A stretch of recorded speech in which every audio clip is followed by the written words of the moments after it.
begin our proceeding, like to ask our clerk to call the roll. Before I ask her to call the roll, I want to just read a little statement about the purpose of today's hearing. As everyone on this call knows, the Safety Committee meeting is being held during the COVID-19 emergency declaration in accordance with Ohio's open meetings laws as amended by Senate Bill HB 197. This meeting is being held using the Zoom platform and is being live streamed on YouTube and on Cleveland's Channel 20. In accordance with Ohio's open meetings regulations, as amended by sub HB 197, notice of this committee was publicly posted. This committee hearing will be conducted as all committee hearings in accordance with the council rules and Robert's Rules of Orders. The chair will facilitate the meeting and call on persons to speak. If you wish to speak, please use the raise your hand option on Zoom. Please limit your comments to matters that are before today's committee. Again, to my colleagues, we're going to limit the items that are going to be, I'm asking you to limit your comments to matters that are before today's committee. Council Rule 15 requires that all legislation be heard by the committee and that members of the committee recommend whether legislation should be passed by the full council. As is our usual practice, the vote to recommend will be done by a voice vote and recorded by the committee clerk as required by rules. To all my colleagues, don't self-mute yourself. Right now, the clerk is going to assist us. When you are called on, you will be unmuted and permitted to speak.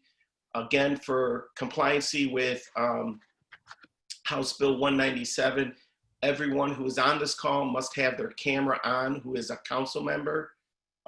So for those, I see 2 council members who are on this call, your camera's not activated. I need you to do that as well. So for purpose of today's hearing, before I ask the clerk to call the roll, we are going to be receiving a status update on progress that's been made in regards to the consent decree. Typically in April of every year, we always get a spring update where we're at in real time. Because of the COVID pandemic, we weren't able to have that hearing. The committee will also receive an update on the May 30th demonstration, as well as other public safety related items. Members of the mayor's administration that are with us this afternoon or this morning, we appreciate your attendance and look forward to the dialogue. With that, clerk, will you please call the roll? Zone. Present. Polensek.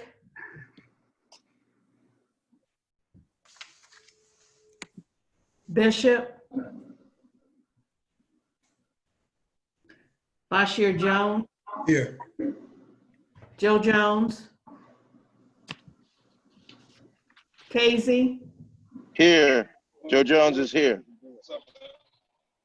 Casey. Hey, Jim, brother. Santana. Here. Mr. Chairman, you have a quorum. Thank you. To my colleagues, one of the safety committee members, Blaine Griffin, had a conflict and will not be joining us. To my colleagues, if you could please do not self-mute yourself. The clerk will assist us on that item. And please have your camera on. So good morning to my colleagues. Thank you for jumping on this call. There was some challenge with, I wanted to have this committee meeting last week. As many of you know, we had City Hall is only open on Tuesdays and Wednesdays, so we had to go through extra arrangements to have a Monday committee as a result of this pandemic. So I appreciate everyone's patience on that. There are 3 legislative items that are on the calendar. What I thought we would do is receive a briefing and then move into the legislative items. For safety committee members, your attendance throughout the duration will be mandatory. Make sure that we have at least 4 safety committee members on the call at all times. as we move forward to hear the 3 pieces of legislation. It's my intent to get a briefing first and then hear the legislation after. So with that, you know, I wanted to begin this morning's conversation with just an update where we're at with in real time on the consent decree. I know that some members of the council are newer, so it would be helpful. And I guess I'd ask Director Langhenry just to give us an update, maybe put some timelines associated to the work that you're doing, and then hear from Judge Greg White about as our implementation coordinator. At this time, I'd like to recognize Director Langhenry. Thank you. Good morning. I'm going to give a brief update just on the elements of the consent decree so that we all start out remembering what the consent decree required. Judge White will then give us an update on our progress so far.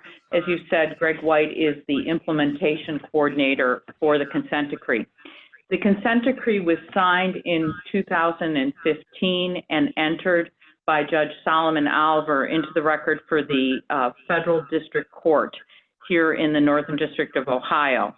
And it's designed to address community engagement and trust, use of force, crisis intervention, and accountability.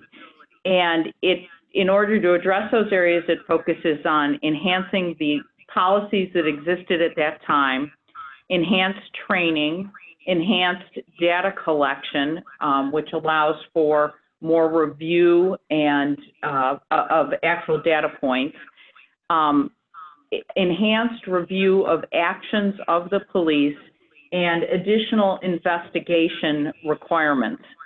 So for community engagement and trust, the consent decree required the formation of a Cleveland Police Commission or Community Police Commission to foster ongoing communication with the community, and that is in existence and has been operating. It also called for enhancing our district policing committees. Those had existed. They were primarily for the people in the community of each district, met with the commanders on things that were going on in the district, and we committed to updating those district policing committees so that there was more robust participation. In addition, it called for a community and problem-oriented policing plan that would be aimed, as it says, towards community and problem-oriented policing. It called for bias-free police training at all levels. And in addition to that, we committed to new policies, training, and data collection points for searches and seizures, which with enhanced supervisory review of all arrests, and as I said, collection of data on the reasons for stops, searches, or seizures. In the use of force area, it called for enhanced training, which included de-escalation techniques, new policies, new review protocols for uses of force. Use of force is categorized as level 1, level 2, and level 3 use of force, level 3 being the more serious use of force. For level 1 and 2, it's supervisory review. For level 2 use of force, a supervisor must go out to the scene. Level 3 use of force, it called for the creation of a force review board to review those uses of force. And it called for new data collection procedures in all of these so that the department could adequately monitor uses of force, who is using force and circumstances and things of that nature. In addition to that, although not a requirement of the consent decree, the city around the same time had asked the county sheriff to review uses of deadly force that resulted in death or very, very serious injury. And we have a current memorandum of understanding with the county sheriff to review those uses of force from a criminal standpoint. For crisis intervention, the consent decree called for the creation of a mental health advisory committee which has been done. And we work very closely with the Adams Board here in the county. We have crisis intervention training for all of our officers. In addition to that, there were new policies for crisis intervention. In accountability, we agreed to have a civilian-led Internal Affairs Bureau, and it's the Internal Affairs Bureau that does the investigations on activities by officers. It also called for new policies, procedures, and additional staff for the Office of Professional, the OPS and Police Review Board. And there had been a large backlog in the Police Review Board's cases, and that's been cleared up so that they can focus on the complaints that currently come in through the Police Review, through the Office of Professional Standards to the Police Review Board. We also agreed to the creation of a Police Inspector General. This was a new position. This person reviews policies and procedures on a regular basis to make sure that they're up to date and effective, audits compliance with the policies and procedures, may conduct his or her own investigations, analyzes trends from data, and makes recommendations to the chief. We also agreed to enhance our office the Employee Assistance Program. Thank you, Chief. The Employee Assistance Program, we agreed to review and have an ongoing training plan, a review of our equipment, a review of our staffing plan, enhanced performance evaluation of officers and supervisors, and enhanced recruitment in the community. The consent decree has been in existence for 5 years now. It terminates after substantial and effective compliance with the material requirements of the consent decree, or if there is sustained and continuing improvement in constitutional policing in accordance with the outcome measures that are stated in the consent decree. So, Greg, if you want to give an update on where we're at. Thank you, Director. I would like Judge Greg White to, as our implementation coordinator, to just add anything and get more granular about some of the activity that we're working on with specific to use of force and our protocols and practices. Oh, thank you, Mr. Chairman. Through you to the committee, first I want to start with just kind of reiterating something the monitor said in the last 6 months report. We expect another 6 month report to be coming out soon, but you know, the monitor said overall the city and division of police have made notable and significant progress in a number of critical areas, including the development of major policies and procedures, as well as delivering critical high-quality training devoted to the use of force, community engagement, and problem solving, bias-free policing, crisis intervention, and search and seizure. This has all been accomplished through community collaboration and continuing cooperation with the monitor team and the Department of Justice. So I want to go through, as you had asked me to do, the policies, the manuals, the procedures, not in great detail, but at least to give you an idea of the volume of work that has been done since the monitor was appointed about 4.5 years ago. I can't even begin to calculate the amount of time that was invested in this by the community members, the monitor team, the DOJ, the city, particularly the Division of Police. But the result has been the development and approval by the court of a number of complex policies, complex manuals to govern how we do business here, as well as the training that has been accomplished by the division. So I'm going to begin with the use of force policies. They were, as most of the policies that I'm going to outline, developed after a extensive collaboration effort by the community.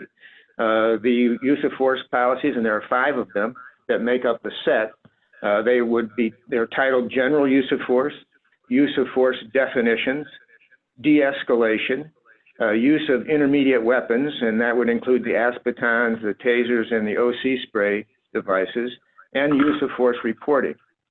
So the initial training on all these policies was done in 2017 as well, and as I indicated, was highly evaluated by the monitor team and DOJ and other people who witnessed it. But I want to touch on some of the highlights of our use of force policy that may be relevant to today. First, the general use of force policy declares reverence for the sanctity of all life. All force in that policy must be necessary, proportionate, and reasonable, which is the constitutional standard for police officers using force. It prohibits the use of force on a handcuffed individual unless to prevent an escape situation. It prohibits neck holds, and neck holds are defined as any hold around the neck that may restrict the flow of blood or oxygen. It also, pointing a firearm, unholstering and pointing a firearm at an individual is a reportable use of force that we have kept statistics on since the use of force policies have become effective. There's also a duty for officers to provide medical attention to someone who is injured as a result of force. And there is an affirmative duty on all officers to report any force that they use. And that would include officers that witness force. They must also report that out to the department. The procedures are now in place to dictate how the division responds to, investigates, analyzes, and reviews force incidents. And if out of policy, how they in turn would discipline officers for the use of that force. I want to report that so far implementation of the force policies has been very encouraging. The numbers of incidents has declined. Officer and arrestees injuries have also declined. So just briefly, in some statistics from 2018 and 2019. In 2018, the division had 261,372 calls for service. They performed 15,615 arrests. And the use of force incidents numbered 335 out of those 15,000 plus arrests.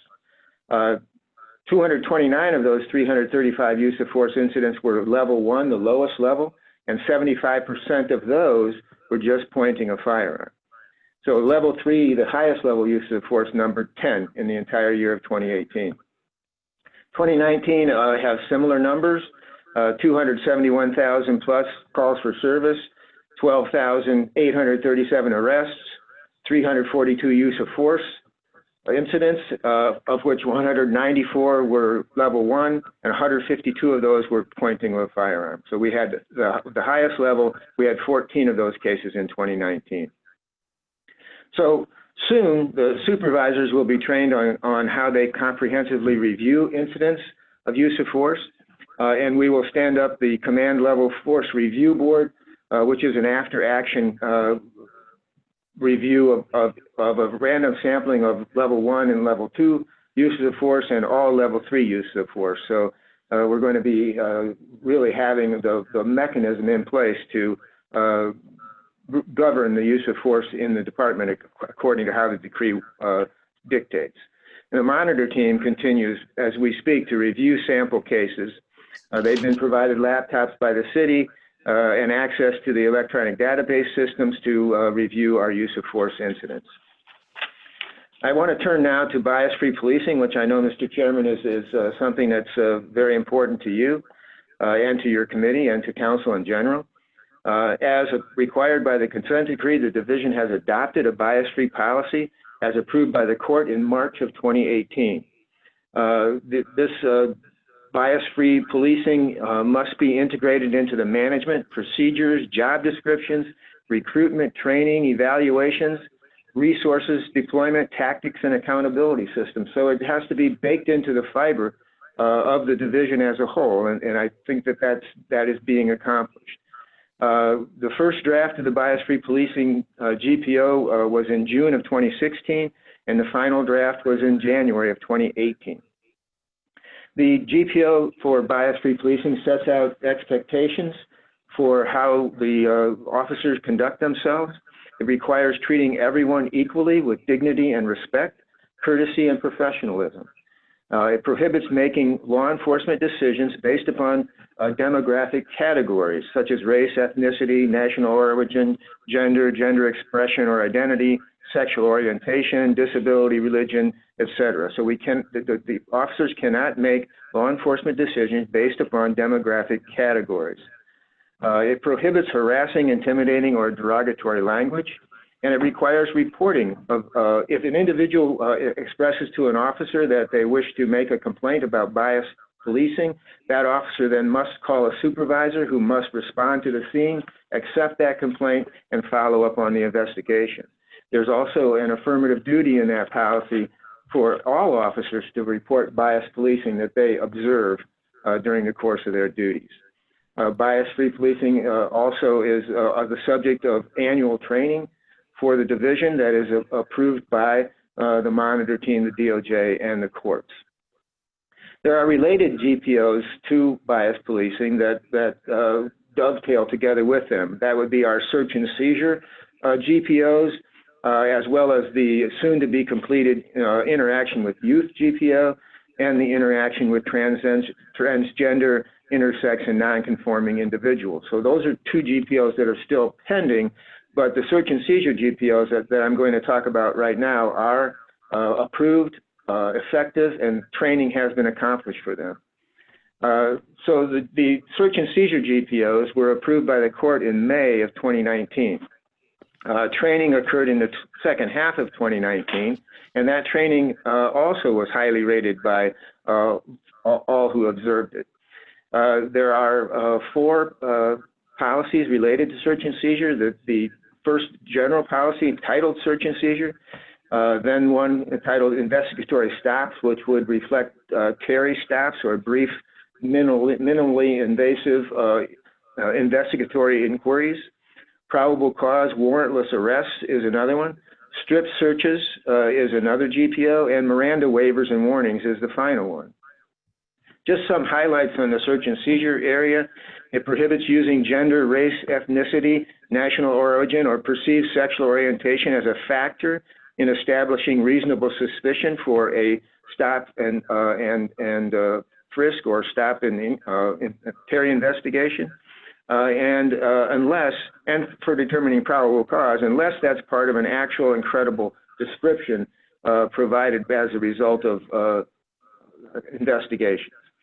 It also prohibits investigatory stops without reasonable suspicion. When seeking consent to search, for instance, the individual must be advised that they have a right to refuse to consent to that search. It prohibits relying solely on the presence in a high crime area or as a basis for investigatory stops. And officers must clearly articulate justification for these actions, whether that's a search or an investigatory stop, and canned language cannot be used to justify that. And any justification for those incidents, supervisors must review and approve. So I mentioned the pending GPOs on the transgender interactions and youth interactions. We are also currently drafting officer intervention GPO, an officer evaluation GPO, and officer involved domestic violence incidents. So all GPOs that the division has adopted and approved by the court are subject to annual review based upon the data and information that's obtained during the course of the year. I want to mention our crisis intervention program. I know that Director Lang-Henry talked about crisis intervention, but this is a very important part of the consent decree process. And the monitor team and the Department of Justice have universally praised the progress made as one of the most progressive programs in the nation dealing with individuals in crisis. I want to thanks to the late Captain James Purcell and the Mental Health Resource Advisory Board that Director Lang-Henry mentioned. The annual training on this area has been highly praised as well. So the first class of new specialized CIT officers are prepared for the new 40-hour training. As soon as we are authorized again to conduct in-person training, that is ready to go and in the can. Because of this program, the Crisis Intervention Program, the division can respond better and link subjects to appropriate social services and other assistance programs. We have 4 major plans that have been approved as a result of the work done here by the division. This is a major commitment, major undertaking, and really outlines what policing looks like in the city of Cleveland going forward. All of these plans were approved by the court after extensive collaboration between the community, the DOJ, the monitor team, and folks here in the division. The first major plan that's been approved is equipment and resources. And we all know how important it is that officers on the street be equipped with the necessary tools to do their job. That would include everything from a zone car, properly equipped, then all the electronic devices in order to become a modern police department and how we handle our statistics, et cetera.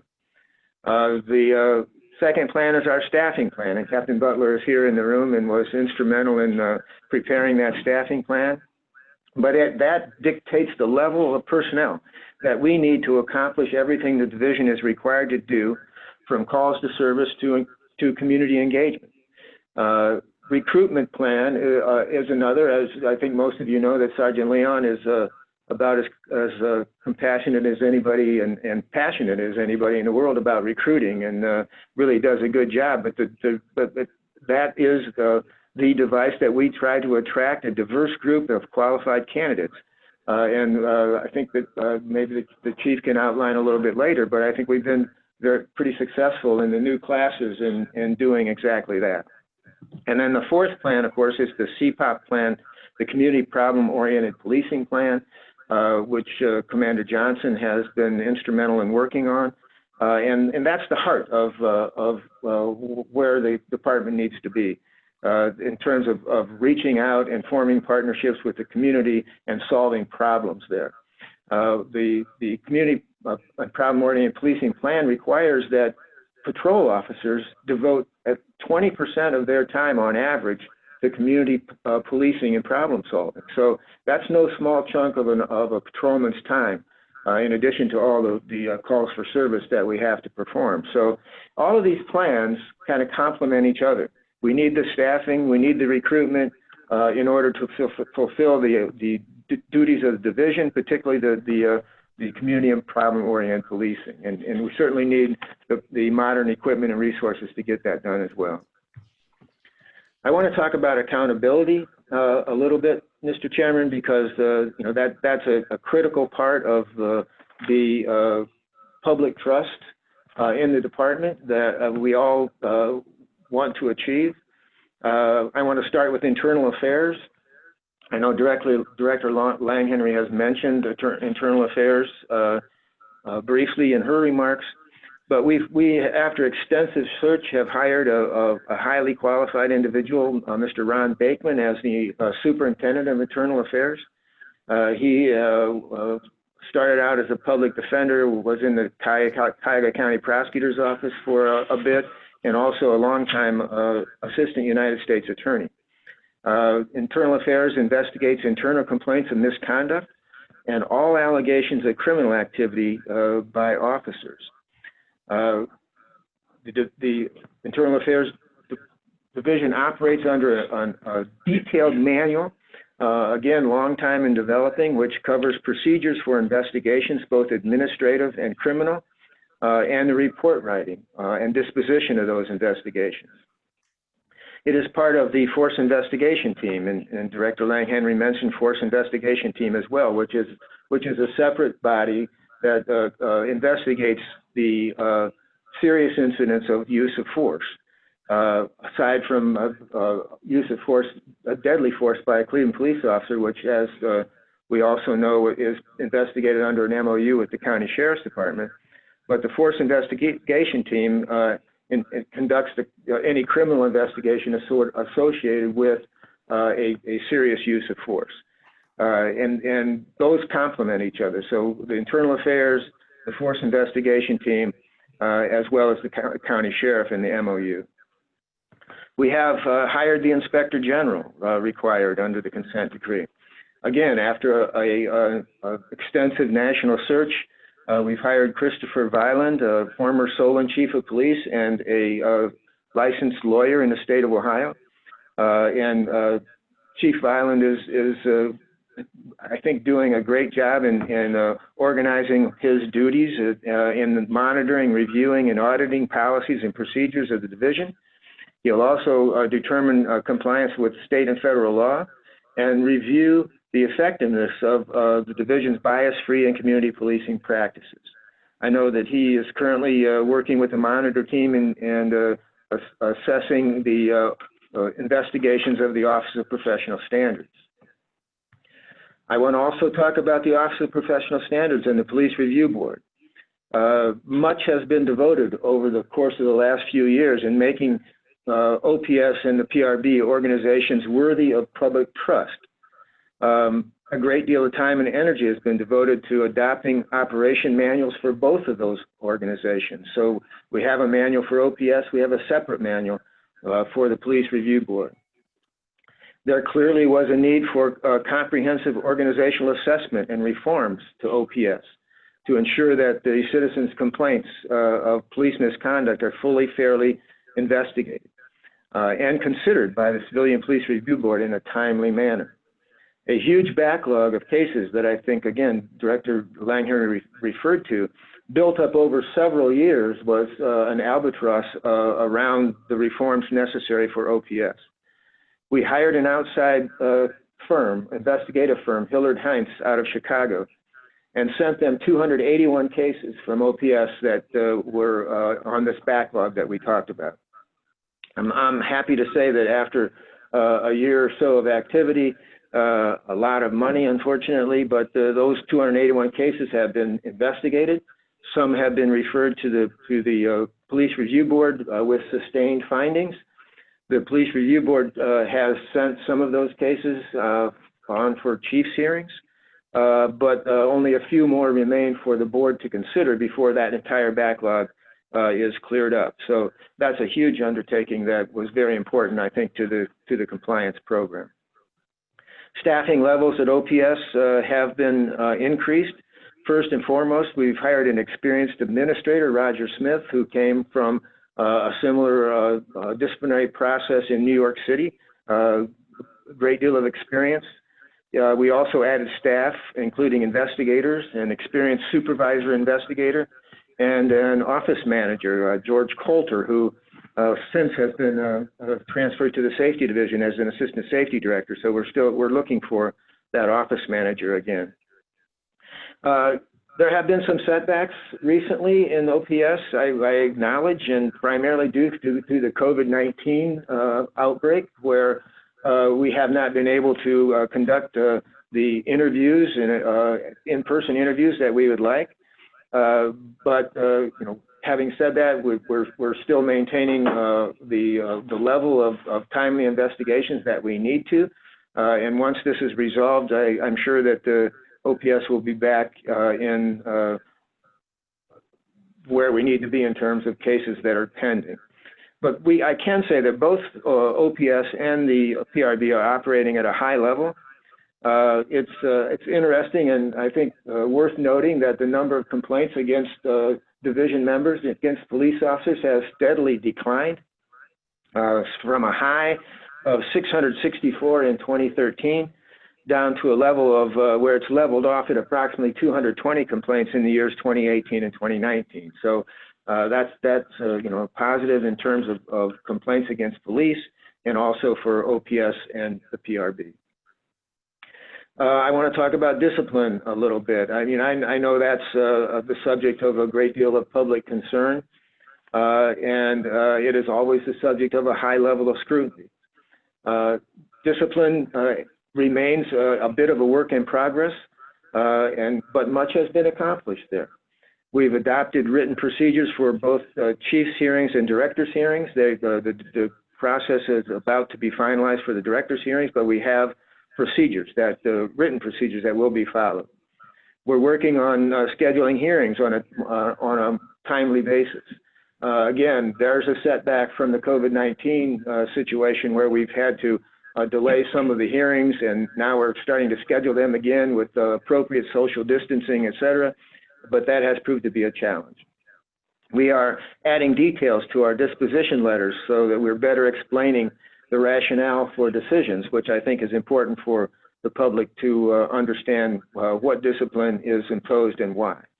And we review and revise as necessary the disciplinary matrix, outlining the discipline available based upon the level of misconduct. The most recent amendment to the disciplinary matrix included a presumption of discharge for untruthfulness by officers.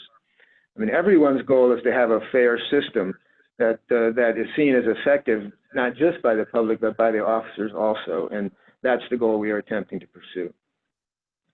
The monitor team has stated that the city, as I indicated, has made substantial progress in the implementation of the consent decree.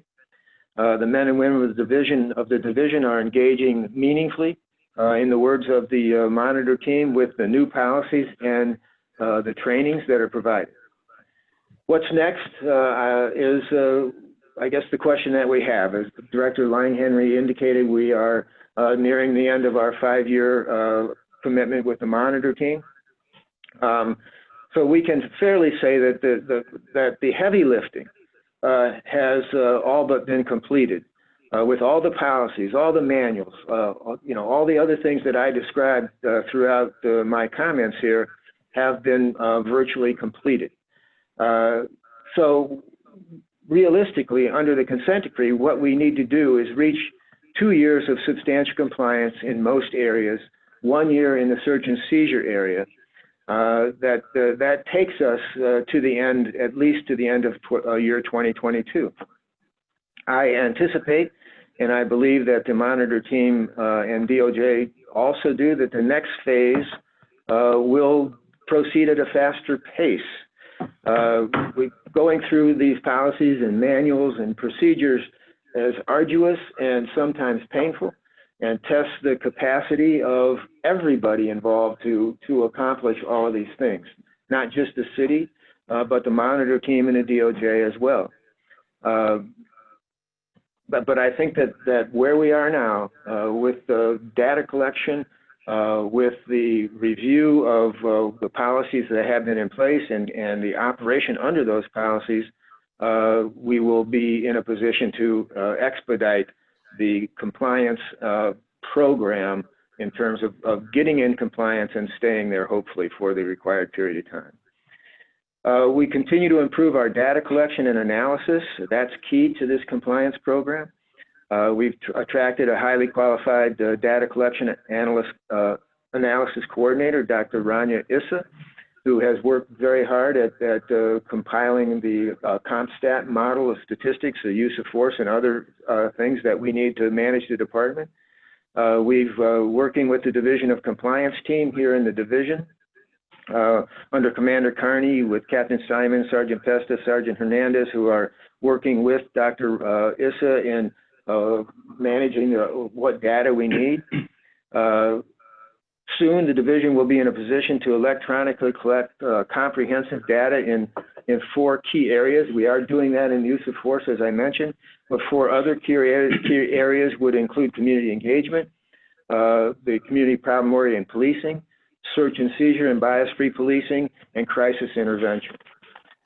This data will not only be used to establish compliance, but also review Gpos and improve the day-to-day operations of the division. Meanwhile, the monitor team will step up its assessment efforts in OPS and internal affairs and general compliance. So we are at a turning point, I think, Mr. Chairman, at a critical one for the city. Slowed down by this COVID thing, as evidenced by how we're having this meeting today. It has caused us to pause some of these efforts. We talk about community policing and community engagement. That's virtually impossible while the COVID safeguards are in place here. So we need to get past that and work on our statistics and our data. we need to continue to work on communication with the community and build on trust. So I want to thank the chief for his efforts, the entire command staff, particularly DC O'Neill, who has, in addition to all their other duties, has tirelessly worked on the consent decree, the mayor and his commitment to this process. And I want to thank you, Mr. Chairman, and the committee for allowing us an opportunity to give you this update. I hope it wasn't too long or boring for you. But, Well, thank you, Mr. That's, I think, Yeah, thank you, Mr. White. We're gonna, I'm gonna ask the chief just to make a few brief remarks about the work that the city is doing, and just to react to what he heard from Director Lang Henry as well as yourself. And then I'm gonna open up to questions I'd ask my colleagues after the chief makes his remarks. Let's keep comments on this particular matter relative to any item that was discussed relative to the consent decree, use of force policy, that type of thing. I would not talk about isolated personal situations. If you want to analogize it, it's very appropriate and you should do that. So just so people are aware, Mr. White, what I heard from you is in May of 15, we entered into the consent decree. We had to minimally be in there for 5 years with 2 years of compliancy after, which would put us at some point in the year 2022, at the very earliest, that potentially we would be released from this court order, this federal court order. Is that correct? with some exceptions perhaps, but yes, I think that that's the reality of it, that it's going to be at least to the end of the year 2022. Okay, very good. And then to my council colleagues, several years ago, we held 3 hearings around bias-free policing. We came up with a lot of good data.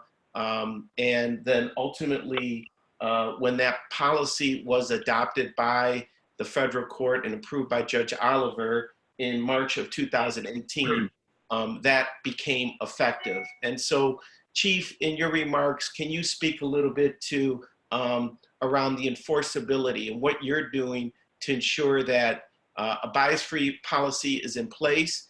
You know, we all have, rightly so, have been outraged of those horrific images of George Floyd having a knee on the neck. And I think Mr. White did a good explanation around use of force and neck holds. And we want to make sure that the work that is happening in our policing department is being sympathetic, and as you often allude to, the guardian mentality. So, Chief, can you speak a little bit and just your reaction to the other 2 who spoke before you? Sure, Mr. Chair and the committee, thanks for having us this morning. Director Lang Henry and Judge White kind of encapsulated everything we've been doing the past 5 years or so as it relates to the consent decree. I think the result of the hard work that's been put in, not only by the division and our folks here with the city, but by the monitoring team and our community people as well, the DOJ, kind of speaks for itself. You know, there are a couple stats that I'm going to go over here later on, but before I really get into numbers, I just want to say that I think the people on this council, people in the city understand the tremendous pressure that the Division of Police was under in 2012, 13, and 14 to change. And I think we've turned the corner, although we have a long way to go. I think we've turned the corner over the last couple of years, and I think it's evident in the way that we treat our folks out there and the way that our officers respond to critical incidents and everyday policing, the way the people in the community respond to our officers. I think it's evident out there that we are turning the corner, although we have a long way to go. A lot of the things that Judge White talked about, you know, those are the behind the scenes type of things that the division, again, the Department of Justice, the monitoring team, the community work on day in and day out. We have to get our policies correct. We have to have input from those outside agencies and the other stakeholders involved in this to make sure that this is what the community wants. But also, as the mayor is fond of saying, you know, we don't live in Mayberry, we live in an urban center. So we have to make sure that policing is appropriate to protect the folks out there and their constitutional rights to be free and active in their communities and free from crime and disorder and things like that. So there is a balance out there that we have to ensure that we stay equal to. Just a couple stats that really kind of bring a lot of this home. As everyone knows, you know, there are incidents that happened here in the past in the Division of Police that prompted a call for the Department of Justice to come here to Cleveland. And the mayor was kind of upfront in saying, yes, bring them here, have them take a look at our Division of Police to see, you know, what we're doing right, what we're doing wrong, and to let's look at this process of setting up something that will make us a better police division, that will have a better outcome on interactions between police officers and our citizens. And we did exactly that in 2014 and 15. So just a couple stats here, and I think one that kind of brings a lot of this home, because most of what happened in those prior years, 2015, had to do with uses of force, and most of those were uses of deadly force. So between the years of 2010 to 2014, the division averaged about 13 uses of deadly force per year. Some years we had 17, some years we had 9, but we averaged about 13 uses of deadly force per year between those years. Between the years of 2015 to 2019, the Division of Police averaged 3 uses of deadly force per year. It's almost an 80% decrease in deadly force use over that same time period. And again, I think it speaks to the training, the policy development, the training that was implemented, and it speaks to the culture that we have pushed here within the division, which is professional, respectful service. It speaks to a lot of the other components of what's required in the consent decree, the bias-free policing. It speaks a lot to procedural justice. It speaks to, you know, our use of force and de-escalation, which is the primary factor, and I think in a lot of these, de-escalation is our first course of action, not our last course of action.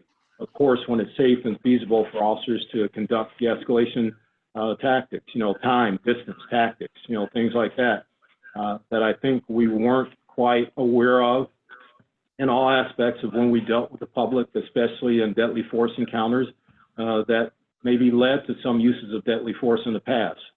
But we've drummed those things home. We've used those things time and time again here in the city, again, since from 2015 to 19, and the numbers actually show that, bear that out, that those things are taking hold. I think the most important aspect of this is our community engagement. All the council folks are aware of our community engagement officers that are out there in each district, along with our community relations folks from downtown, along with just the normal day-to-day operations of our district commanders and the great folks that they have out there every day that do anything from toy drives to, you know, supplies and things for our seniors out there, especially in the pandemic. We had a ton of officers on their own within district operations that took up collections and bought disinfectants and Clorox wipes and needed essentials just for our seniors and delivered those to senior buildings around the city. And the same thing with our families less fortunate during the holidays. You know, these things aren't prompted by me in this office or by a division as a whole. They're prompted by, you know, good officers out there that see the need in our community and know they're a part of this community and want to help. So I think a lot of these things are evident, but with that caveat that we do have a long way to go in making our division better. You know, when we started this thing in June of 2015, and we had that press conference at the U.S. Attorney's Office, you know, I stated then, I still state today, you know, my goal is to have the best police division in this country, period. And the mayor's goal was to make sure that the things that we agreed to in the settlement agreement became part of the DNA of the Division of Police. And I think we've made some tremendous strides in getting there. Thank you. Thank you, Chief. Just a brief remark, and then to my colleagues, I know it's tough to listen to 40 minutes straight of just talking. I want to get as many people in there as possible to ask questions. To those in the administration, I'd ask for kind of brief responses. To my colleagues, if one of our colleagues asked a question that you wanted to pursue and you feel the answer is sufficient, let's not be redundant on asking the questions. After we do some Q&A now over issues related to the consent decree, I'm going to ask the chief to brief us on events that occurred on May 30th and what we're doing moving forward to keep citizens safe and our city safe with respect to other gatherings that might happen in the future. And then after that, we're going to have 3 pieces of legislation that we're going to hear. So I'd ask my colleagues to make sure, please, that you stick around for that. And so for those who want to ask, please go to the participant box and the reaction box to raise your hand. Can that be enabled? I'm not seeing that.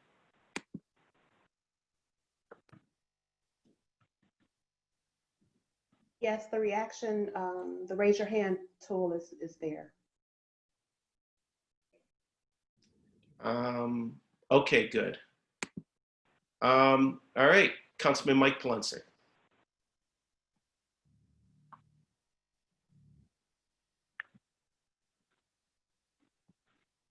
Councilman Polensek, don't mute yourself. Don't mute yourself. I'll control that. Vikita, can you? Okay, you're good, Mike. Go ahead. Okay, thank you, Mr. Chairman, my honorable colleagues. To say the least, I can't stand this thing that working here. This is nonetheless, I hope we can get back in very soon and see people and people, and that's the best way to do it. But anyway, I do. Go ahead. Can you hear me? You're coming in real bad, Councilman. You're broken up. I know it, and you're. Likewise. I'm getting very bad feedback as well. So, can you hear me now? We can hear you, Mike. Councilman Polensek, it might be your internet service, which is buffering, but try to go through it. Let's see what we can get. Well, first of all, again, I'm hoping we can professional man. I do comment on the whole issue been presented this morning. In my time in the council, there has been great progress, and I've said constituents, I've said neighbors, before the engagement of the federal government in our police department. So I want to commend all the people who've been involved. I want to commend the various officials that are and still we go yet. We all know that. My concerns I want to focus on is the community engagement portion of this, which I think is critical. People out to get people engaged with police officers. So I'm going back to the whole concept that I know today. And is there a reason the safety director is not here today? Councilman, we're not getting your question. You're in and out. Yeah, Chief, let me facilitate the question, Chief. Go through the chair, Chief. The question was, he made a comment, is the safety director is not on the phone, but the assistant safety director, I believe, should be on this call, Mr. Howard. And his question, Chief, and I'll just rephrase it, was relative to community policing and the efforts that we're making. Mr. White, you spoke a little bit to it. Councilman, anything in particular about community engagement you want to have them clarify for you? Well, my greatest concern is how do we intensify the community? We all know is our officers assigned to the various districts that work as a team. But I want to see more vertical approach as we once had in our war. And I see those. Councilman, we're getting like every third or fourth word you're saying, so I apologize. Here, why don't we do this? If you log out and log right back in, I'll put you right back to the top of the list. I'm going to ask the chief, though, so you can hear his Well, response. I'll, Yeah, log out, Mike. We'll put you back at the top of the list. And we'll put you right back at the top, Mike. Other questions or comments from council members? Please raise your hand. This is relative to the consent decree. Councilman Bashir Jones.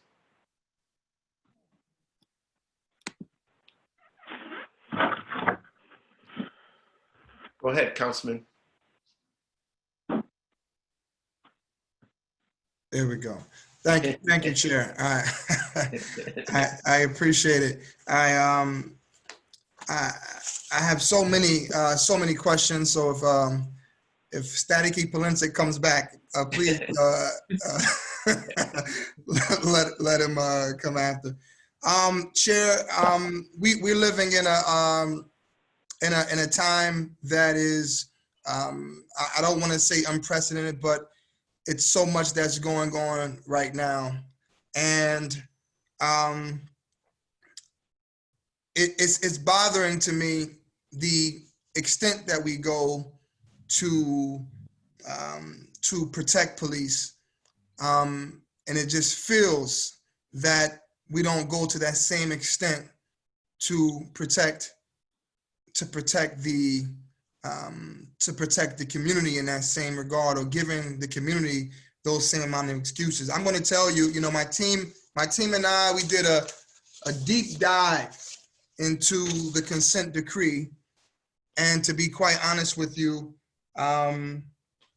we have not achieved our goals at all. And I just want to get right into the questions, because we talk a lot about policy, but policy doesn't mean anything if there is no implementation of the policy. How is the policy being implemented? And so I truly believe that the consent decree needs to be extended.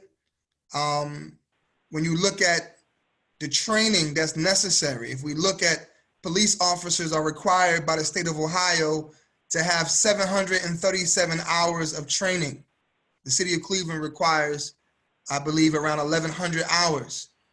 If we look at cosmetologists, they required 1,500 hours. If you look at barbers, they required 1,800 hours.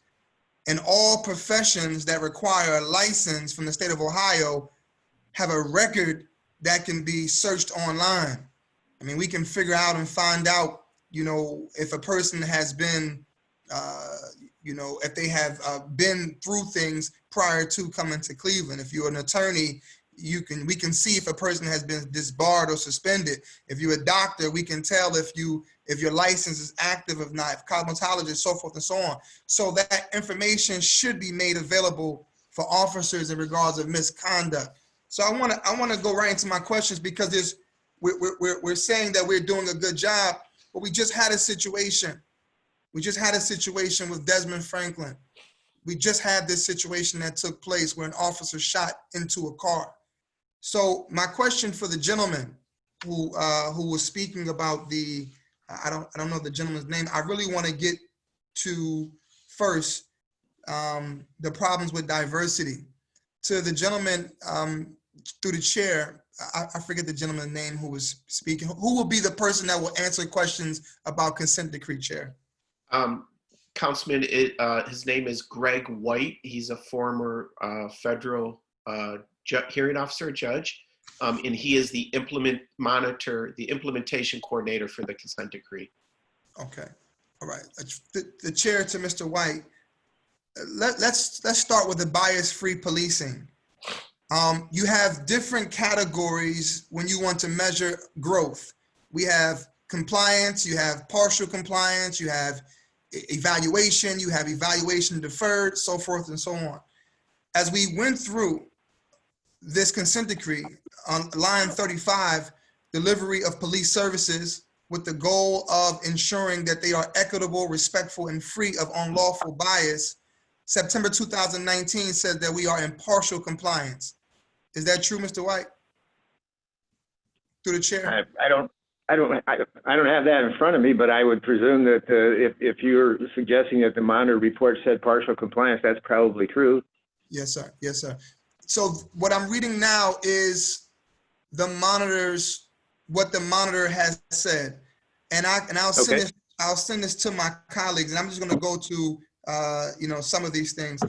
Bias-free policing and procedural justice training, adequate in quality, quantity, scope, and type. The monitor as of September 2019 says that we are in partial compliance. Chair, to Mr. White, when it says that evaluation is deferred, what does that mean? Well, that means that they're not prepared to make an evaluation as to whether we're in compliance or not. So, you know, I think what we need to understand is that the consent decree has a lot of deadlines in it, and those deadlines, generally speaking, the way the consent decree was written, indicated that we would have certain things accomplished within 6 months, within 12 months, within 18 months. But, you know, as it turned out, and I think it turned out in most cities that have consent decrees, the capacity of everyone involved, including the monitor team and the DOJ, and the city, of course, required that those be extended. So, you know, having all the data that we need to make the comparisons for bias-free policing, search and seizure, all the things I mentioned, has been a work in progress. And I think that's why they're saying partial compliance or evaluation deferred, because they have to be able to do the assessments. The data needs to be available in order to have that happen. Chair, I asked that Mr. White shortens his comments. Yes, yeah, I agree. Mr. White, just be a little briefer in your response. Can you wrap up this answer line? So we've been in for 5 years, and the consent decree is supposed to end 2022. And I would urge for my colleagues to take a look and see that most of the things that we're seeing is that we're either partially compliant, or evaluations have been totally deferred. As of September 2019, several of the charges from the consent decree about diversity in recruitment have either been partially compliant or the evaluations have been deferred altogether. And we'll get back to that. The use of forces. The use of force, I heard that we're talking about when it comes to the community making complaints and that they have decreased. But in reality, if the community feels as if their complaints are not being heard, of course they will decrease. I would argue that they're not decreasing because of someone doing a great job, but decreasing because they're not feeling as if their voices are being heard. Chair, to my question to the chair is, when it comes to the police union, we have not had any dialogue about the impact that the police union has on how we deal with our officers and how we deal with the issues of officers' bad behavior and discipline. So I just want to keep that point as well, Chair.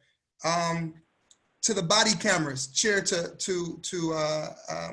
the chief, when it comes to body cameras, is it true that the consent decree does not require police to wear these cameras?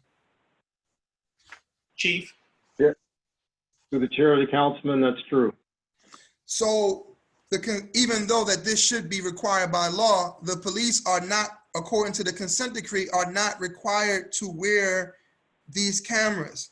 And since the cameras are not required, then there is no time limit for releasing a recording that is given. Chair to the chief, is it true that in order to get access to police footage, either they have to get permission from you or they must file a request under the Ohio Public Records Law? To the chair of the councilman, all requests for body cam footage follow the Ohio Public Records Law. And just one other comment, chair of the councilman, Division of Police implemented body cams on their own in 2014 and continues to have body cameras for all officers. Thank you, Chief. But my question, Chair, to the Chief, is that there's only 2 ways to get that footage. And that is through your permission as the chief or through Ohio Public Records Law. Is that true? Chief? To the chair of the councilman, that is not true. There's only one way. That's through a public records request, an official request. Chair to the chief, is through the consent decree, may this request be denied under certain circumstances? Through the chair to the councilman, yes, not through the consent decree, but through Ohio public records law. What would be a reason from chair to the chief why body cameras, which should be public records because it's a public officer wearing it, what would be the reason for body camera footage to be denied if requested? Chair to the chief. Through the chair of the councilman, again, body cam footage is a public record, and it's governed by the Ohio public records law. And I could give you a couple examples, and maybe Director Langhenry or Council Singletary can give you more if that request is overly broad. If they want body cam footage for all officers for the last 10 years as an overly broad request, we would not be able to fulfill that request. Understand. Chair, to the chief or to Mr. White, officers, according to the consent decree, will be subject to disciplinary process for intentional or otherwise unjustified failure to activate body-worn cameras. According to the consent decree, the status of this compliance is only in partial compliance. So what is the discipline for police officers that turn off body cameras? Chair to the chief. Or Through the chair to the councilman, that disciplinary process can be anything from a written warning up to and including a 10-day suspension at my level. And if it's an egregious violation that warrants termination, that goes to the Director of Public Safety. 30 days to termination goes to the Director of Public Safety. Thank you so much. Chair to the chief, when you have police officers, is there anything in the consent decree that says that when an officer comes to Cleveland, that his pass or her pass is considered in the hiring? Can the public look at that? What the police officer has done prior to coming to Cleveland? Through the chair, councilman, I don't know if the public can look at that, but our investigators investigate the complete background of any applicant that's applying for the Division of Police, whether they are a former police officer or not. Councilman, could I ask a clarifying point on your question? Yes, it's a very good one. Chief, when the situation happened when the city hired Officer Timothy Lohman, which was a bad move in my estimation, certain protocols were changed moving forward. Can you speak about looking into records of people who were former law enforcement officers who tried to come into our city? Chief, can you respond and then back to Councilman Jones? Yes, Mr. Chairman, and to the councilman. The officer or former officer that you were speaking of was hired prior to 2014. He was actually hired in 2013, which was long before the consent decree process even started. But since that time, the city as a whole has implemented new policies on hiring. There is a public safety hiring committee comprised of all our public safety divisions, police, fire, EMS, animal care control, you name it. And there's a process in place that thoroughly vets the background of every former police officer, former, kennel worker, former school teacher, anybody that applies for a job within public safety is thoroughly vetted. Thank you. Chair, I want to request a couple things before I close my line of questioning. I would like to request, how much money within the past 10 years has the city had to pay in cases where police have unjustifiably either murdered someone or police misconduct? How much had the city had to pay in lawsuits? I'm interested in seeing that information. Councilman Jones, can I just, Mr. Reddick, I know you're on the phone. Please record all of these requests. Councilman Jones, please continue. Chair to the chief, I made a statement earlier that police officers are required by the state of Ohio to have 737 hours of training, but the city of Cleveland requires 1,100 hours. Chair to the chief, is that true? Chair to councilman, that's true. It may be a little less than 1,100, a little over. I can get you the exact number, but we do require more than the state requires. Yes. Thank you, Chair.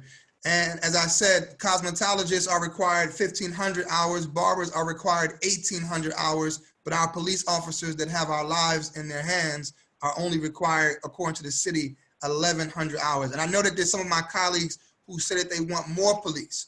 but I believe that we have to have a better quality of police officers. When it comes to bias-free training, Chair to the Chairman, can I respond to that? Councilman, you allow it? Yes, Chief. Chief. Yes, Chair. Yes, Mr. Chairman, to the councilman, even though there's a state requirement of a certain number of hours to be certified as a police officer in the state of Ohio, and we go above and beyond that, our officers get continuing training yearly that's required not only by the state, but by the Division of Police as a whole. So if a cosmetologist gets 1,500 hours to be a cosmetologist, I don't know if they, on a yearly basis, have to add another 80 or 100 hours to that training for the duration of their career as a cosmetologist, but police officers do have to add that for the duration of their careers. I'm glad you said that, Chair, Chief, because my next question, Chair, to Mr. White is, you talked about bias-free training. And as of September 2019, I just want to ask you a question in regards of bias-free training, Mr. White, and that is that the consent decree says that the police officer must engage in a 12-hour or 4-hour. Can you speak to that? To the chair, to the councilman, there's annual bias-free training that is required by the consent decree. Right. My question is that according to the consent decree, the curriculum is inadequate when it comes to bias-free training. The current documents state that the initial 2018 program of bias-free training yearly is a 12-hour curriculum. And then there's a 4-hour refresher in 2019. But no documents indicate that the 12-hour program is the initial program. So documents show that police officers, according to consent decree, only have to do a bias-free training 4 hours a year. Do you know if that's true? I think through the chair to the councilman, I believe that the 4-hour training is true annually, but that the initial training was also accomplished. Chair to Mr. White, do you believe that 4 hours is sufficient to teach an officer bias-free training? To the chair, to the councilman, that isn't what the consent decree says, because the initial training was longer than that. The annual training is 4, but that is in conjunction with all the other annual training, the use of force, search and seizure, all the things that we have to train annually. So I can't tell you what is adequate or not, but that's what the consent decree requires us to do. Okay. To my colleagues, and I close with this, Chair, thank you for your patience. To my colleagues, as of September 2019, when it comes to bias-free policing, when it comes to delivery of police services, it's in partial compliance. When it comes to CDP will integrate bias-free policing principles into its management, policy, and procedures, and recruitment and training and personnel evaluation, it is in partial compliance. An annual in-service training on bias-free policing, the evaluation has been deferred, evaluation deferred, partial compliance, partial compliance. So if we're going into 2022, in actuality, the consent decree has not achieved its goal, not even close. So in closing, currently, per the Captain James Purcell, when it comes to mental health evaluation requirement, on the website that we looked at, there hasn't been any psychiatric evaluations required. I believe that the consent decree should focus on some type of psychiatric requirement before becoming a police officer. Also, when it comes to disciplinary actions, in the consent decree, we are not seeing anything of what will happen to an officer. What happens? We understand policy, but what happens to an officer who uses a neck hold,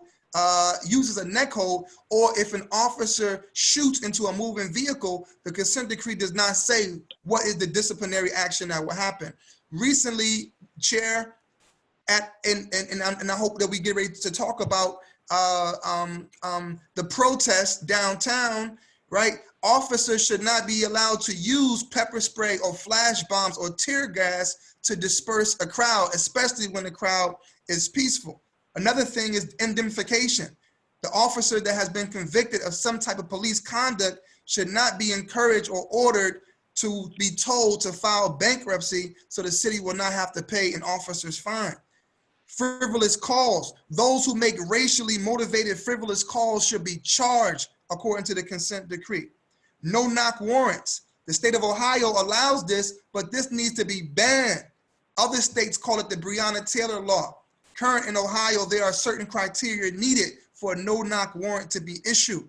So we need to look at these things. I believe, Chair, in closing, that the consent decree needs to continue, and we need to look at why is it that we are only partially compliant. It's been 5 years, and our diversity has not gotten better at all. It's been 5 years. We need to take a look at increasing the consent decree and putting better things in place to take a look at it to make sure that there's growth. As of now, the consent decree, the growth that we're toting and celebrating is not being felt in the community. Chair, thank you for your patience. Thank you, Councilman. I appreciate your line of question. To my colleagues, I want to be clear that this consent decree is a work in progress. Not once they get beyond that 5-year window, which they have to demonstrate 2 years of compliancy. And as our colleague illuminated, there's several areas where the monitor has shown partial compliancy or not progress, or some instances substantial progress. It doesn't mean full compliancy. So they have to demonstrate that for a course of 2 more years. So I appreciate that line of questioning. We're back with Councilman Polensek. Thank you. I have Councilman Polensek, Councilman Casey, then Councilman Jones. To my council colleagues, after this, we're going to get a brief update on the events that happened May 30th. So I don't want anyone to leave the call. And then we have 3 pieces of legislation. Councilman Mike Polensek.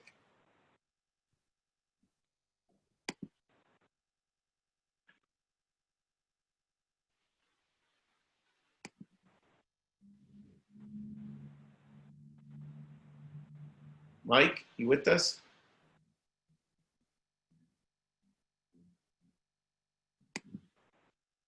It appears that your web has frozen. We'll come back to you. Councilman Brian Casey. Thank you, Mr. Chairman. Nobody's probably been more critical, at least in the financial aspect of the consent decree, than myself. And so I appreciate the update. And it's actually right around noon today. We have about 107 days left of the initial consent decree. So my question is, Mr. Chair, to Judge White, in your professional opinion, being a former judge magistrate, at the end of the 5-year, we'll talk the extension later, but at the end of the 5-year, do you believe that the city of Cleveland is in compliance with the consent decree, or will be at the end? When I'm assuming that there's going to be a hearing with Judge Oliver when the consent decree comes to an end. Forget the extension or anything, but within the 5-year original consent decree, do you believe that the city will be in compliant with the consent decree? Through the chair to the councilman, no. Okay. Now, to Mr. Chair, to the judge, to Judge White, is that where? How does the extension? Will the extension continue on if Judge Oliver says that we're not in compliance and that he wants it extended? Does it continue on as status quo, or could it be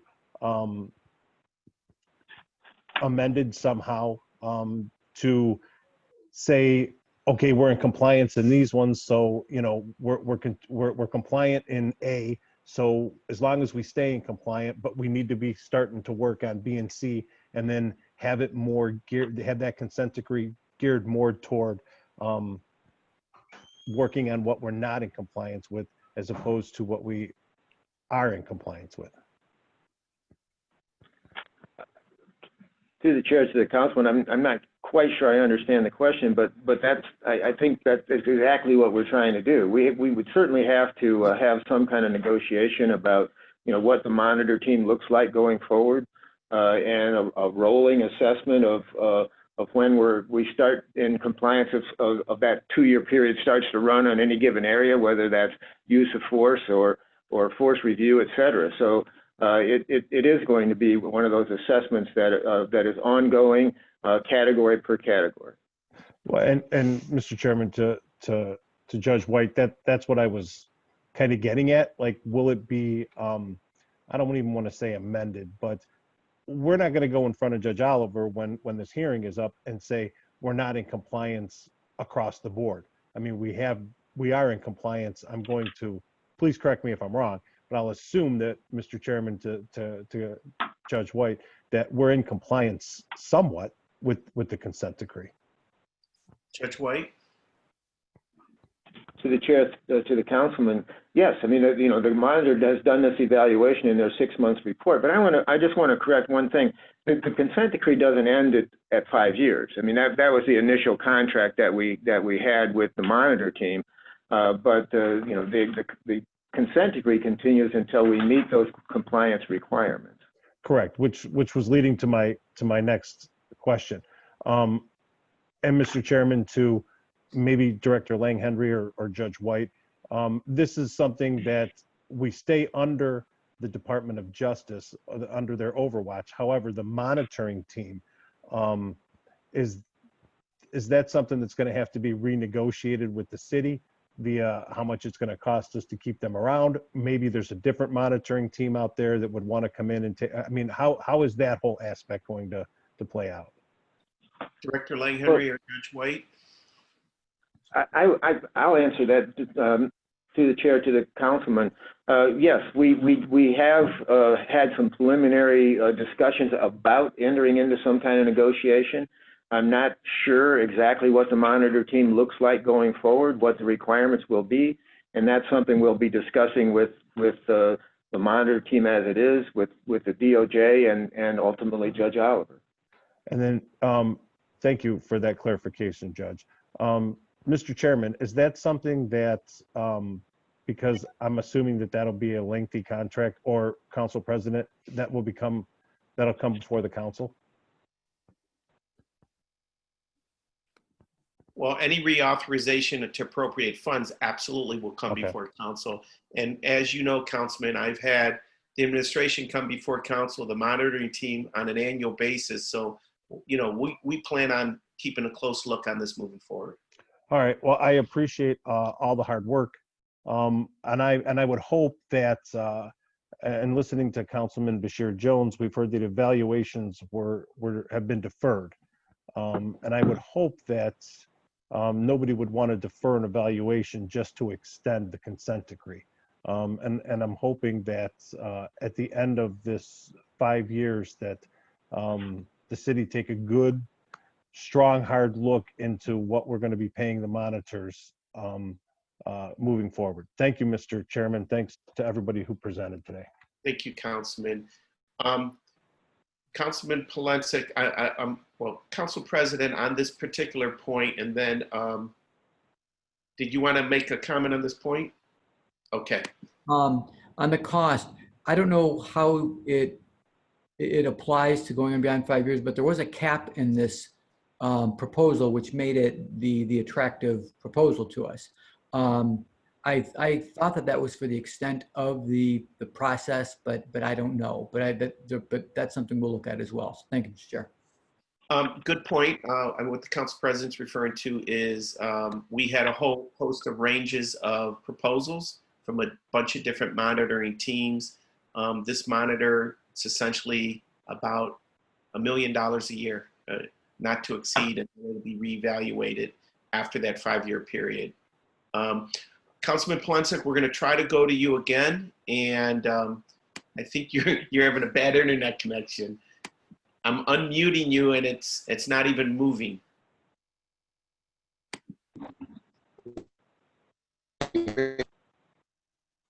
Mike, Councilman Polensek, you have the floor. It's a little staticky, but we'll give it a try.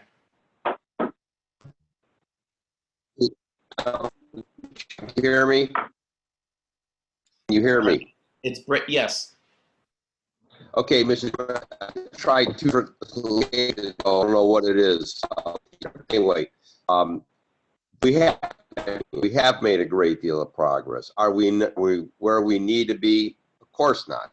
There's a lot of work that has to be done. But again, from a historical perspective, there's been a great move. The all White, etc., and his team continues the community engagement. As I have at least where the community. Hey, Councilman, I am so sorry. We are getting like every fourth or fifth word. Here's what I'm recommending.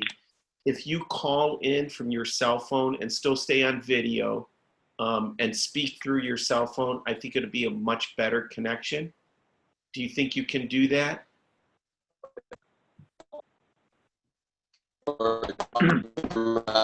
Get back. I'm sorry, Councilman, we can't hear you. We're gonna text you. We're gonna text you the call-in information.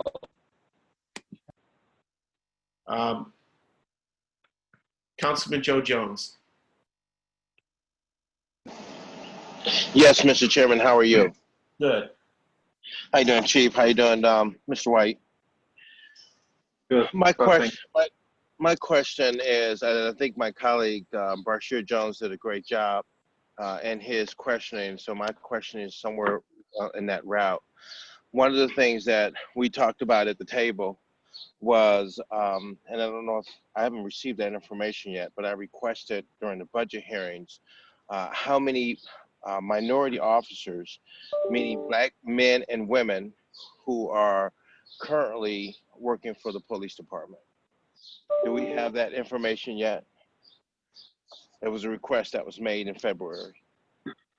Through the chair, Councilman, I don't remember that request, but we can get you that number. Do you have an idea what that number is, Mr. Chairman, to the chief? We can look up most of that number right now if you give us some time, but go ahead with your questions. The issue is, and what I'm seeing, not only here in this city, but throughout all urban cores, as well as throughout the cities in the United States, there is a failure to recruit minority citizens, meaning Black men and women. And right now, the last time I served on city council over 20-some years ago, our numbers were up there, for at least that's what we were told. To have anything under 12 or 15% doesn't represent our city. And one of the issues that we're having right now in policing in our communities is we don't have people of color policing our neighborhoods. That is a major issue and a major problem. I'm not sure if a part of this consent decree talks about increasing minority participants, does it? Mr. Chairman, to the chief. Through the chair to Councilman, it talks about increasing and diversifying the police division, yes. In terms of having Black men and women? Through the chair to Councilman, it doesn't speak to a specific race or ethnicity. It speaks to diversity. Well, right now we have 50% of our, over 50% of the people who live in the city of Cleveland are Black men and women. And so we want to talk about Black men and women looking just like you, being able to have an opportunity to be employed by the city of Cleveland. And, you know, I don't know where we are in terms of recruitment, but I'm certain by the time you get those numbers to me, those percentages are going to look really bad. And so right now, my understanding is 60% of the police force right now currently is white men. Is that true, Mr. Chairman, to the chief? Chief? Through the chair to Councilman, approximately, yes, 59%. So, Mr. Chairman, that, and to my colleagues who are here on this committee, that's horrible. that we're looking at 59 to 60% white men. And so when you tell me that you got a long way to go, you got a long way to go, and on a number of levels. And so to sit here and talk about this consent decree, if you don't have a city that makes up over 50% of its population black being policed by 60% of its officers being white males, I don't know what to say after that whole point. But it's incredible. Councilman Through Jones? the chair, the councilman, Yeah, please. there's a question you want me to respond to, or? I think it was more. I don't know if making a statement. Councilman Jones, please continue. What would be the Mr. Chairman, to the director? Why haven't we all these years? Now it's been 20 years. We've had black leadership for over some, 30 years in this city. Why don't we have more black police officers? We got a half of our council is black. Chief? And minority. Chief, can you respond? What is the problem? Through the chair, the councilman, you term it that the division of police should reflect 100% what the community is. I don't think the goal was ever to have the division of police, nor fire, nor public works, nor recreation workers reflect exactly what the makeup of the city is. I think the goal was diversity, whether it's African American, Hispanic, Asian, our Muslim community. I think the goal is diversity. So if if council wants to have that specific conversation, whether online or offline, about specifically African Americans and what that number should look like, then I think that should be the topic. But the consent decree requires diversity. We're striving for diversity, knowing that most of that diversity comes in the form of African Americans. Well, Mr. Chairman, to the chief, I'm not trying to put you on the hot seat in a sense. I'm just saying, hey, we need to mark this course, because certainly with 60% of the white men, that's not diversity. It's nowhere near it. Yeah, Councilman. And so, Mr. Chairman, and I hear, I'm not trying to have a beef with chief or anybody. I'm just putting out the most obvious fact. Sure. And the situation is that we have to do something to change it, because when you have 60% of white police officers in a minority community, you get what you got and you get what you have. And so at the end of the day, we're here struggling. And I don't even know, Mr. Chairman, can you tell me how much we've paid so far into the consent decree? So just to wind up your question about diversity, Councilman, again, you have my commitment. Hopefully when we can gather later on this summer, we're going to bring Sergeant Leon and the recruitment team in and have a serious conversation just about our efforts to increase minorities within our police force. No one on this call, I think, disputes that claim, and we'll do that. With respect to what we've spent, I'll defer that to Director Lang-Henry and Judge White. But there's two kinds of buckets, and I want to make sure people understand that. There's the bucket that we're paying for the monitoring team, but then the other bucket about all of the equipment, all of the training, a lot of the other ancillary costs that go with it. So Director Lang-Henry, to respond to Councilman Jones' question, to date, do we have a running tally of what we have spent on the consent decree? Mr. Chairman, if you don't mind, I would take that question through Sure. you to the. We have certainly a finance department has what they call a DOJ budget breakout. The monitor team capped for the 5 years was 4.95 million, which is included in that consent decree breakout. But I would have to get that information for you. I don't want to hazard a guess right now. I have a number, but I don't want to state that number at this point. We can get that information. That the finance department has that annually. Hold on, Councilman Jones. Go ahead, Councilman. I had to mute you. The birds are chirping. We can hear them. Yeah, well, you know, I got a lively backyard. Uh, so I had to laugh at that some more. Please excuse me, Mr. Chairman. I thought about something else there, but thank you for, you know, talking about, we're going to get right into the granular issues on having real diversity in the Cleveland Police Department. Yes, sir. And I think that it should be reflective of the population, every department. And we have the issue across the nation as it is because we don't have diversity. We don't have Black people in the Black people being able to be policed by their own people. And that's probably half of one of the problems that we have. The other issue, Mr. Chairman, to the chief on that piece, and then I'll flip back to the consent decree, is in terms of racism inside the police department, what have we discovered there since we've had this consent decree? Chief? Through the chair of the councilman, there was nothing discovered by the consent decree. And Mr. Chairman, to the chief, as relates to discipline with the consent decree, how are we, has there been any recommendations on that? Because, you know, it's my understanding that it's just a minefield to navigate. And one of the questions that one of my constituents asked me was, how many times does a police officer have to be disciplined before he or she is fired? To the chair of the councilman, there is no definitive number. I think folks do realize that there are different levels of discipline, whether it's for a police officer or for a mailman.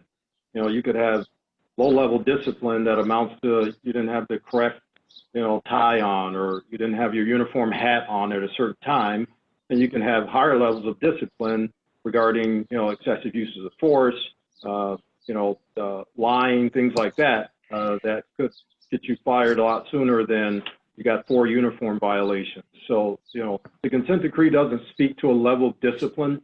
The consent decree talks about our disciplinary process being fair across the board, our disciplinary process, making sure that we have what we do have in place, a matrix that ensures officers know if they commit a certain offense, you know, this is the level of discipline within a certain range that you may be subject to if you're found guilty of that. And, you know, it really speaks to the process itself to make sure that it's fair and impartial, so that when we do met out discipline, the discipline sticks through the process of either through the courts or through an arbitration. And that's what the consent decree wants to ensure through the division's process, through the Department of Public Safety's process itself. And Mr. Chairman, and the reason why I asked about the issue of racism, I know it exists in the police department. I've had the opportunity to talk to both white police officers, both male and female, and Black police officers, both male and female. Mr. Chairman, to the chief, what is the process when a police officer feels he or she is in a department that is absolutely racist? How do they deal with that inside the Cleveland Public Police Department? Well, Chair of the councilman, it depends on how that officer feels that that particular racism is manifested to that officer or to anybody else within the division. The city has reporting mechanisms that go to harassment and workplace violence. Of course, the division has reporting mechanisms that go to some of the same things. If an officer feels they are unfairly targeted based on racism, we have reporting mechanisms and things in place to investigate that. But, you know, your general question was, have we found through the consent decree process, you know, officers that are racist within the Division of Police? The consent decree process was not set up for that. If your question to me are there people that espouse racist values or are racist within the Division of Police? I would say yes, just like when in every major organization in this country. This country was built on it. So we can't say that, no, it's not here. I think a prudent person knows that it is. That's a mess right there. Councilman Jones?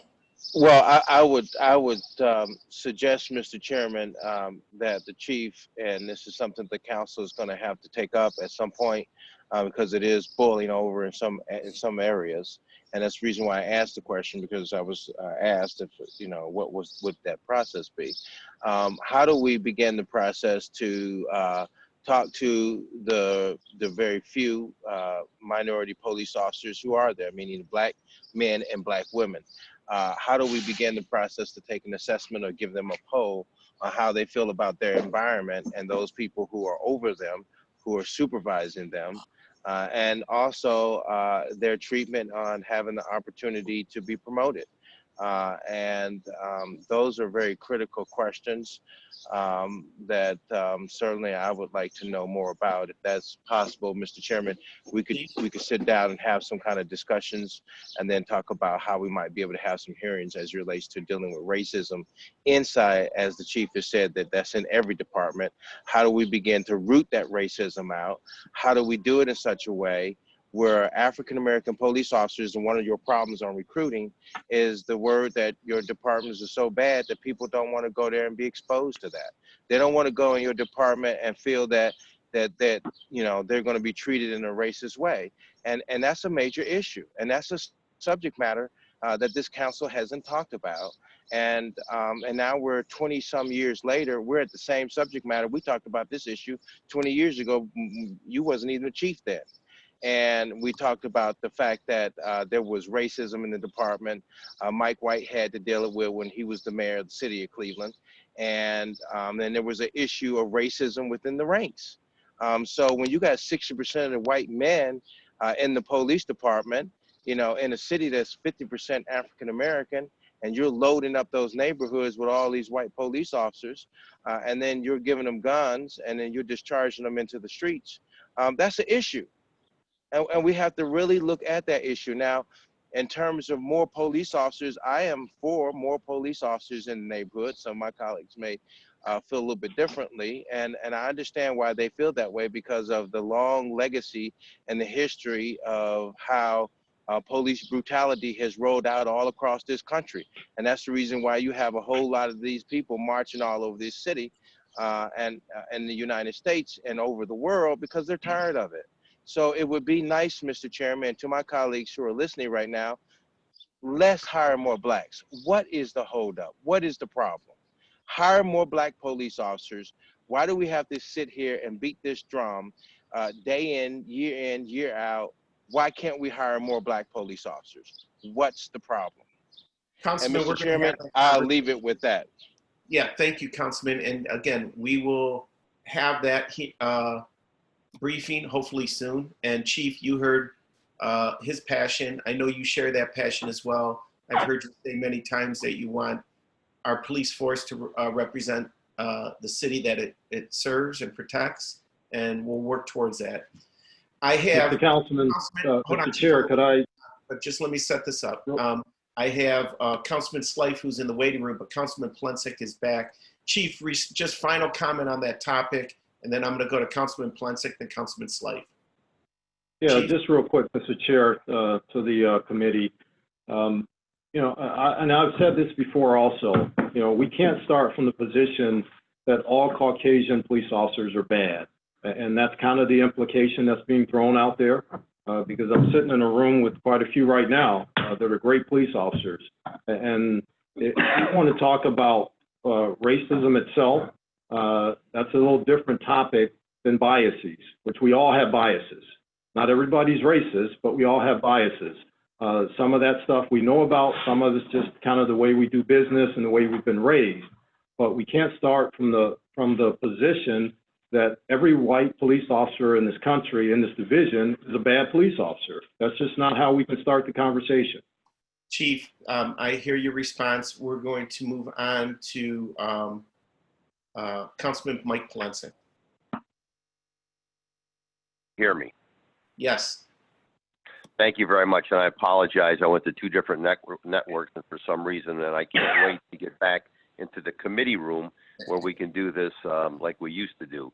But anyway, I want to just say to my colleagues and to the command staff and to the chief, I have a historical perspective. I think we've come a long way from where we were in this town, from where we were 20 years ago to today.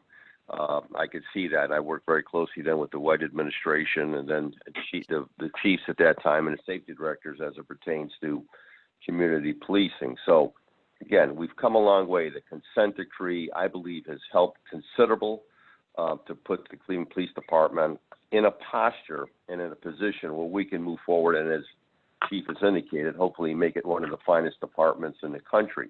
But I really want to focus back on the community policing aspect. And then I want to touch about recruitment for a moment, and maybe I'll do that first. First of all, I think, and I've said this at the table, the recruitment has changed 100% from what it was in the day. I think Sergeant Leone and her team and the folks that have been involved in this process have done an outstanding job. Problem is we cannot force people to become police officers. That's become very clear. And my engagement with young men, especially African-American young males in the community, encouraging them, there's several factors that come up. First of all, if you have a college degree, you have other options where you can obviously make more money. So that's another challenge for us. The other issue is pay. Overall pay of the police department. And that's something I think collectively the administration and the council is going to have to look at. The other issue, again, is perception. And I know from my engagement at a Glenville rec center with some young men I was engaged with, is a perception, again, unfortunately, that the police department is not cordial, is not open to African-American males. And that's something that the department has got to continue to work on. It's got to make it attractive. It's got to make it where people want to become part of the team. And so we all have our work to do. But I want to say I think we've come a long way from where we were, because everyone is aware of the recruitment process now. Pastors, neighborhood associations have been promoting it. I can see in the 5th District at the neighborhood meetings, they're promoting it. Commander Sammy Morrison and his folks have been always promoting to apply, how you become a police officer. So again, to my colleagues, we have come a long way. They might not think we have, but I can tell you we have from the day. But again, I want to go back to the community policing aspect. To me, I believe this is the most critical component. We have got to have police officers working our neighborhoods that people get to know on a first-name basis, as they once did with the mini station program. We've talked about this at the table, and I know that the safety director is not in support of the mini stations, and I'm not even clear. I think the chief is not in support of the mini station programs. But at the end of the day, the team that you have working, as much as your community engagement officers, as much as they try, they cannot do it because they're moving around the districts, the individual districts. We need to have a greater focus in the street, in each of the wards, where people get to know these officers on a first-name basis. They get to know the citizens. We need to have folks back in the schools once they reopen. So to me, the community engagement component of everything connected with the consent decree is so critical that I can't begin to stress it enough. We can't have officers just driving down the street with their windows up. They have to get out. They have to engage with folks. And I know, I concur with Councilman Jones, we do need to have more police officers working our streets. So for those of my colleagues who think we have enough, no, we do not have enough. We need to have more people out there, in my opinion, working our neighborhoods, engage with our citizens. So it is not us versus them, or the police department is not looked upon as an occupying force. They're not. And I do want to touch on the fact, some of the finest people I've ever met in my time in city government have been members of the Cleveland Police Department. And many of those officers who are out there in the community, really concerned, really engaged, are Caucasian officers. So again, I want to stress, just because you happen to be Caucasian or of a certain ethnic background, that doesn't make you a racist. It doesn't make you a biased officer. But a lot of these officers are under a great deal of stress. They have the same problems that all of us have. They have good days. They have bad days. They have family issues, just as we all do. So again, it's making sure that our hiring policies and practices up front are as effective and efficient as possible, and we're screening out the bad officers. but we've got to continue to reach out. But I want to say to all my colleagues again, we can't force people to become police officers. We've got to encourage them and support them in every which way we can, and that's going to be our biggest challenge as we go forward. So we do have a police department that is reflective of the population. And then we all know, the residency requirement was taken away, which I believe has had a major factor on the police department. When we had officers living in our neighborhoods, it was a different approach. There was a different mindset, and we see less and less of our officers living in our neighborhoods, which is not good, in my opinion. So I'm going to stop there. I want to hear from the chief to respond back, especially with regard to community engagement. But again, I want to say, I think we've come a long way. Recruitment is as good as I've ever seen it. Can it get better? Yes. But we've come a long way, and we need to continue to move forward. And all of us, not just the administration and the police, but all of us in council as well, have to be engaged in this process. I know I promote the recruitment constantly in my community, and I'm going to continue to do so. So, Chief, I want to hear back from you. Yes, through the chair to Councilman Polenzek, it's kind of like every other safety committee hearing when you and I have a deep agreement on a profound subject, and this is one of those times again. I wholeheartedly agree with you. Our officers and their community engagement is probably the linchpin in this whole thing of the consent decree itself, and not just the consent decree, but in the future of policing here in the city of Cleveland. So I agree with you. There are a couple things that happened here over the last 6 months that people are well aware of. Well, one, you're aware of the pandemic, but the second, you're really not. We were right in the process of getting our CPOP plans and our community engagement stuff approved and getting that training actually in progress for all of our officers, not just the CEOs. And it was basically an expansion, to just put it in layman's term, an expansion of the CEO program that we currently have within the division. To where every frontline officer would have dedicated time to do exactly what our CEOs do all day, every day. And when the pandemic hit, of course, there were no community meetings, there was no real physical interaction, no group meetings, no close contact. So all of that was kind of put on hold towards the beginning of the year. We're really hoping and praying to get through this pandemic, Councilman, through the chair, so that we can really get back to getting our CPOP plan in place, getting that training done, and getting our officers back out there in the streets, talking to folks, interacting with people in their community. So we do have that one-on-one. So folks in the community do know those officers by name, like they know their CEOs by name. So we're on one accord with that. It's definitely a crucial part of everything that we're doing here as it relates to the consent decree and policing here in the city of Cleveland. And I also must comment, I'm in agreement with you on our recruitment side too. Sergeant Leon and her team have done an excellent job. We probably recruited more minorities here in the last 3.5 years than probably in the prior 7.5 years in this division. We've had that push to hire. And as part of that, Sergeant Leon and her folks are going out and going specifically to those minority communities within the city and outside the city. We've recruited people as far away as, the West Coast, as far away as Detroit and LA, and as far south as the Carolinas and Texas. So those folks are out there beating the drum, telling our story here in the city that this is not a bad police division. This is not a bad city, and it's a great place to work. And we're trying to get people to buy into that and to come on board here in the Division of Police, and not just police, but fire, EMS, as well as other city services. When Sergeant Leon and her folks are out there, if a person doesn't want to be a police officer, they're encouraging them to get on the city's website and look for other jobs here within the city of Cleveland. And that's just how things work with us. It's a good partnership. Those folks have the keen interest of the city in mind when they're out there talking to people. And trust me, they have hard conversations with folks about law enforcement, not just in the city, but around the country. And, they're willing to have those conversations to kind of put the facts out there and then let people make their own decisions. But like you said earlier, you can't force people to be a police officer, or firefighter, or EMT.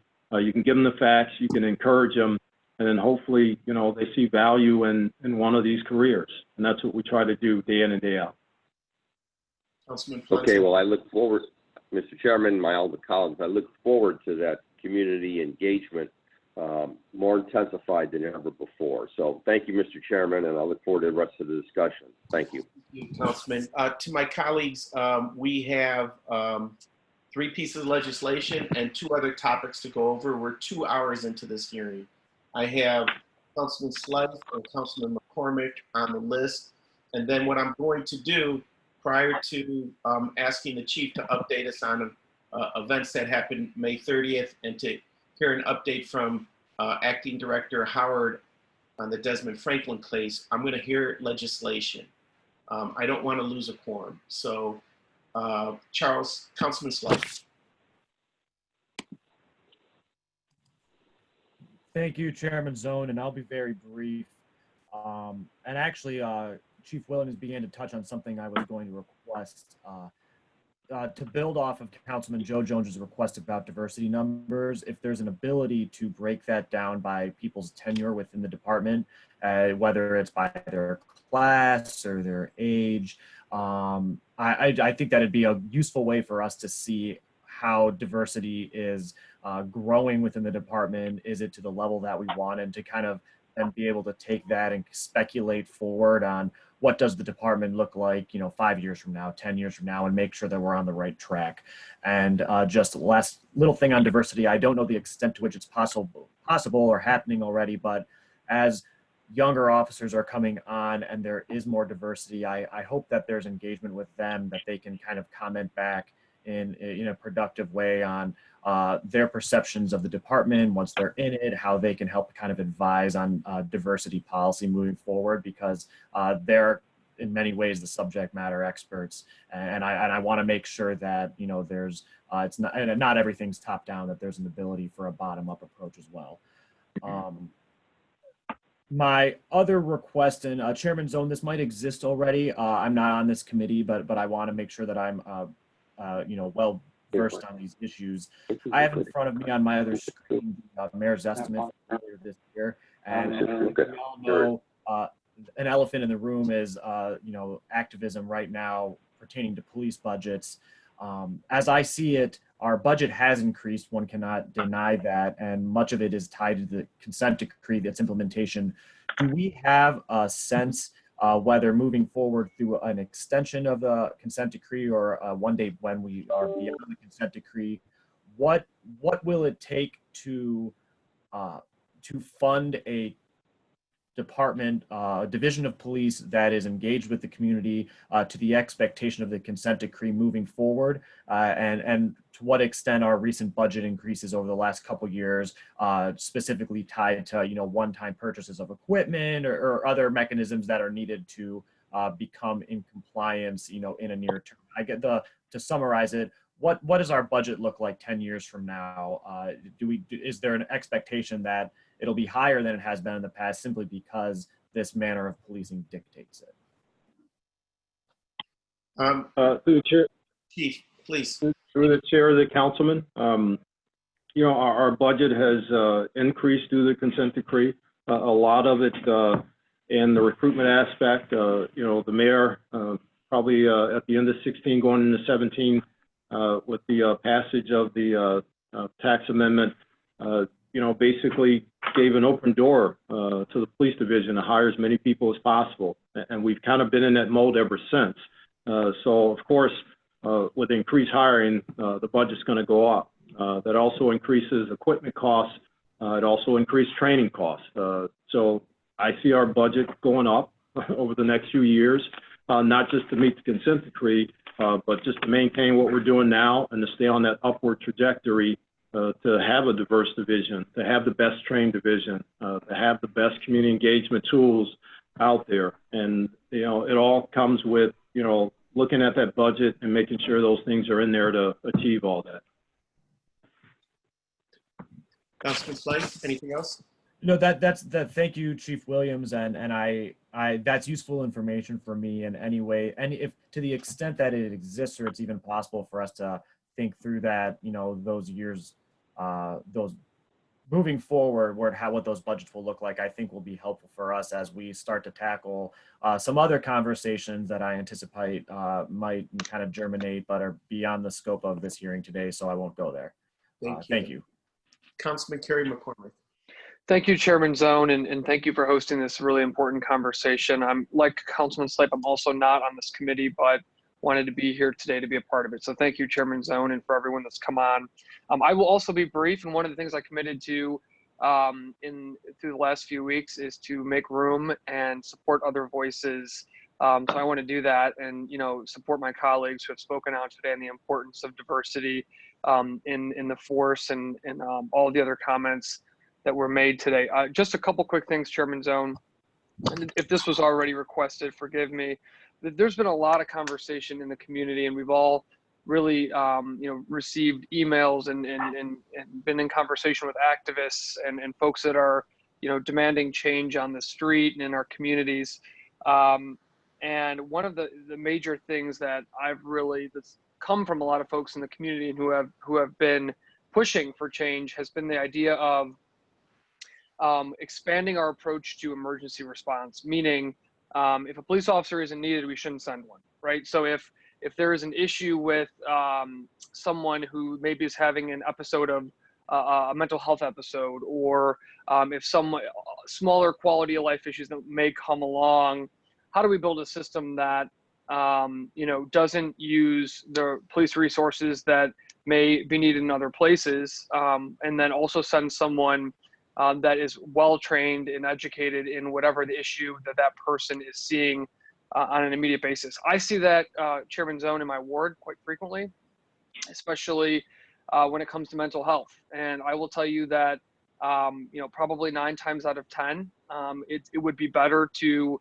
send a social worker instead of a police officer, because they are going to be better trained and know how to work with the person who's having the issue at hand. So I don't, for me, there is a role for the police department in cities across America, but I think that we should be really thoughtful about, can we expand dispatch? Can we, when you call 911, can there be expanded services for community issues in our neighborhoods, where you could instead send a social worker, you could instead send someone who could directly work for the issue that the caller is calling about.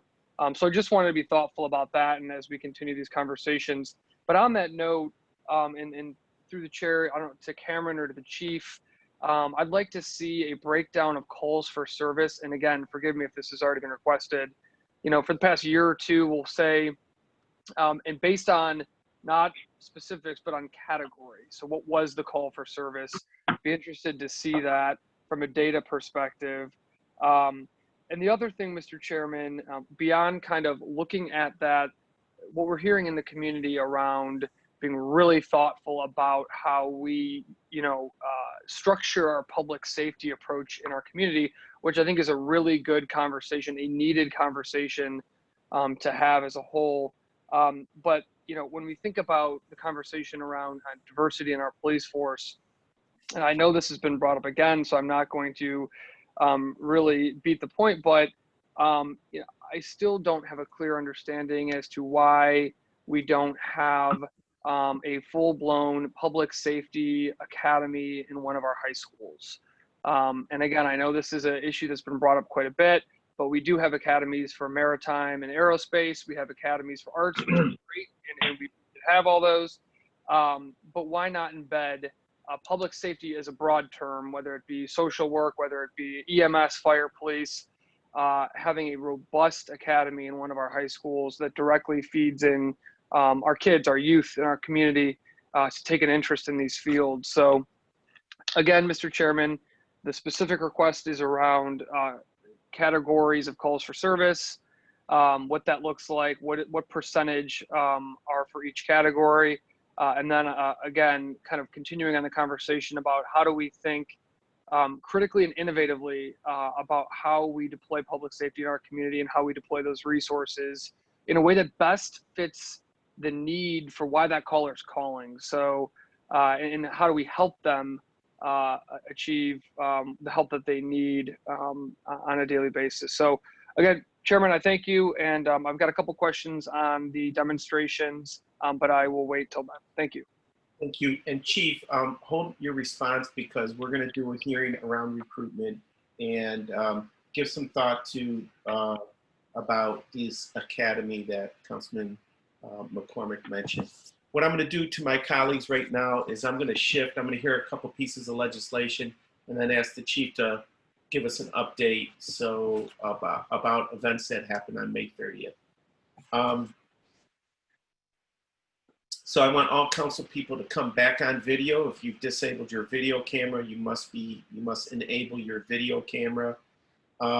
Ordinance 482-2020 by Councilmember Zone and Kelly by departmental request, authorizing the Director of Public Safety to enter into an agreement with the Cuyahoga County Solid Waste District to accept funding and support of the Department of Public Safety's Environmental Crimes Task Force for the purposes, including but not limited to the purchase of equipment, clothing, for overtime necessary to assist in combating illegal dumping. As all of you know, this has been a wonderful addition to our safety department, really going after people who are polluting and littering our streets. Who's going to be the presenter on this one? Is this you, Don? Oh, no, Councilman Zone, this is Acting Director Kerry Howard. Oh, perfect, great. Acting Director Howard, please, you have the floor. So with regard to Ordinance 48-2020, if passed by council, it will authorize Director of Public Safety to enter into an agreement with the Cuyahoga County Solid Waste District to accept funding in support of the city's Environmental Crimes Task Force. The Environmental Crimes Task Force is comprised of Cleveland Departments of Public Safety, Public Health, Building and Housing, Law, and others working collaboratively to combat illegal dumping in the city. Cuyahoga County Solid Waste has authorized funding in an amount not to exceed $18,740 to the city's Department of Public Safety to provide financial support to the task force to address the problem of illegal dumping in the city in 2020.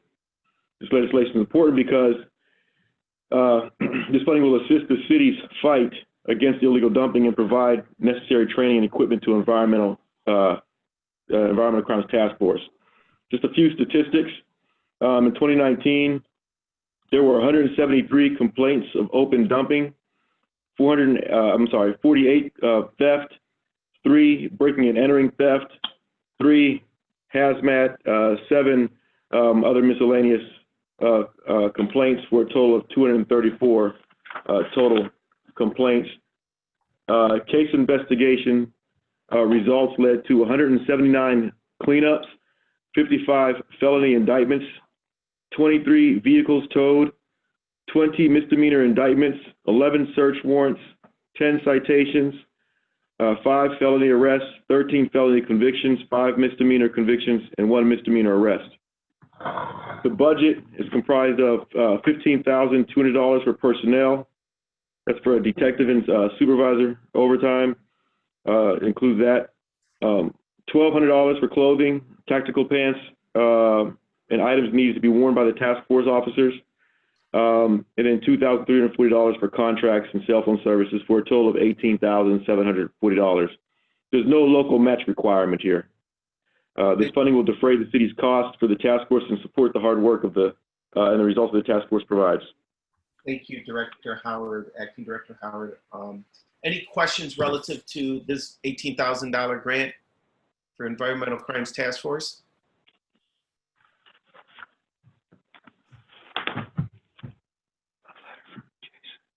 Councilman Mike Plencic. And I Yes, Councilman Plencic. Good. Thank you, Mr. Chairman. Mr. Chairman, I don't have to tell all of the administration or our colleagues how critical this has become illegal dumping, and especially since bulk pickup has been suspended. We've had a tremendous increase on illegal dumping, specifically in the east side neighborhoods that I can see. I'm not that clear on the west side what you've experienced, my honorable colleagues. We've had a major problem. I just want to stress to the administration, and I would like to hear a response as pertains to the mobile cameras with regard to dumping. How many of the mobile cameras do we have at present? That, I don't know. I can get that information for you, Councilman. I don't have that with me. Okay. I'd like to know because, in my opinion, be able to set up cameras in these hotspots are critical to catching these individuals who are bringing this this debris in. And plus, those of us who are on the edge, the outer line wards, we also experience not only internal dumping, but we experience dumping that is coming in from some of the suburbs, individuals who bring stuff in, dump, and then scoot back across the border. So this environmental crimes, to me, is very important that we have the maximum people working it, we have the equipment that is needed, and that we prosecute as aggressively as we can. I just have no use for these individuals who just dump indiscriminately all over our neighborhoods. It's outrageous in some cases where you can see it. It's just coming off the back of trucks as they're rolling down streets. Some of these streets that are off the beaten path or some industrial, you can tell it's coming, they're dumping off the back of a truck. We've seen it deposited in roadways. So again, I can't stress enough the importance of working together and then putting cameras where we have these hot spots and then prosecuting as aggressively as we can. Thank you, Mr. Chairman. Thank you, Councilman Plunkett. Councilman Joe Jones. Mr. Chairman, thank you. I appreciate Mike Polensek talking about the issue of illegal dumping. As many of you are aware, we have talked about it at the table, along with high, tall grass and vacant lots not being cut on a consistent basis in my neighborhood. With the illegal dumping, it makes my neighborhood look abandoned. It makes us look bad as council members when we have to have people coming in our community and doing illegal dumps all over the place. So, you know, I don't know, I didn't hear the answer to the question of how many of these mobile cameras do we actually have? So I do have some information. We have 2 pole cams, 24 trail cams. That's what we have. And Mr. Chairman, to Mr. Carey, is there a possibility we can get one of those cameras installed over on East 143rd and Saybrook? There's constant illegal dumping going over there. And within the last 2.5, 3 years, I've spent an enormous amount of money out of my pocket just personally picking up illegal dumping due to the fact that the city moves so slow and being able to respond to that in the past. And so with that being said, Mr. Chairman, can we make that possible for my neighborhood? Councilman, through the chair, can you give me what's the address? What's the location again? It's on East 143rd Street, right there at Saybrook. And so it's an underpass right between the Cleveland border and Garfield. And they're constantly coming in and they're dumping. And just like my honorable colleague and veteran Michael Polensek stated, that we're having contractors come into our community and our neighborhood, and they're illegally dumping. And so if we can catch them doing this, this would probably put a dent in that process right there. And so I would appreciate any assistance, and thank you, Mr. Chairman, any assistance, Mr. Carey, from your department to assist us in this matter. Acting Director Howard, I want you to call Councilman Joe Jones after the committee and deal with the ward-related stuff offline. Councilman Jones, any other questions? And then, Mr. Chairman, I just, you know, I'm still frustrated. I heard, you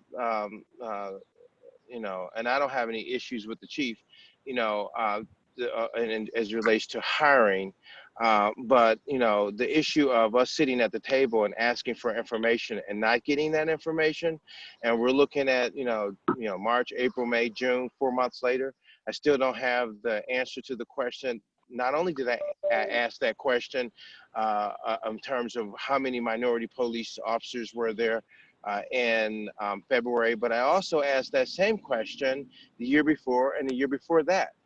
And so I still don't have it. And so, Mr. Chairman, I'm just going to put And I'm just saying this because at some point I got to take a stand. I'm not going to still be wearing that jacket. Councilman, So what I'm no, listen to me because this is important because it's going to have an impact on your seat and you being the chairman.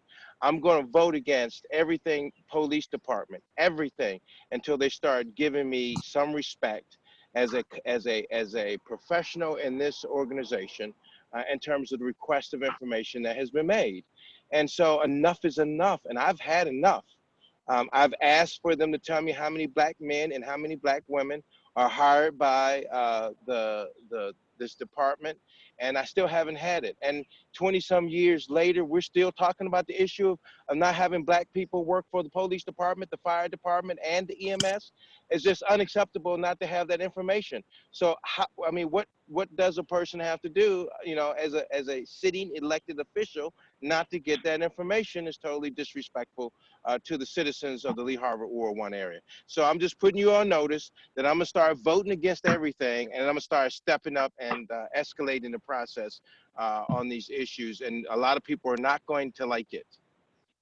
Thank you. Any other questions relative to ordinance 482-2020? I see you, Councilman Bashir Jones. Hold on a second. We're going to, for those who are on the safety committee, you must have your video camera on and be present. I'm going to entertain questions only relative to the Environmental Crimes Task Force. Councilman Bashir Jones. On that point, Chair, am I able to say something on that point? On the Environmental Crimes Task Force, ordinance 482-2020. Well, Yes. on Councilman Jones' point, I will be doing the same thing. And I've asked for the police union contract. I've not received that. And we don't have a diversity plan that we have been presented with. So along with Councilman Jones, I will be also voting against anything in regards of safety until we are able to see a serious diversity plan from the administration. We have yet to see that. And I, along with Councilman Joe Jones, I support that. And I will be voting no on anything that the safety comes with until we have a diversity plan, until we have a plan on how we're dealing with the police union, until we have a plan on how we're dealing with Desmond Franklin and all other situations. Thank you, Chair. Okay, I'm going to unmute everyone now, and I'm going to ask the clerk to call a roll call vote on ordinance 482-2020. Zone, Yes. Polinsik, Yes. Bishop, Bashir Jones,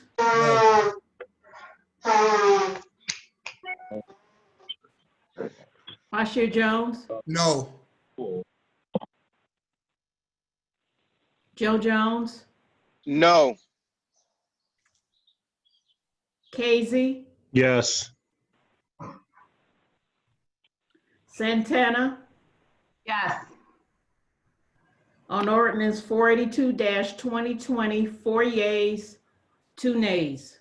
Thank you. The ordinance 482-2020 passes. Ordinance 483-2020 by Councilmember Zone and Kelly by departmental request to amend sections 393.05 of the Codified Ordinance of Cleveland, Ohio, 1976, as amended by ordinance number 2704-B-83, passed March 4th, 1995, relating to hazardous determination and communication programs. Acting Director Howard.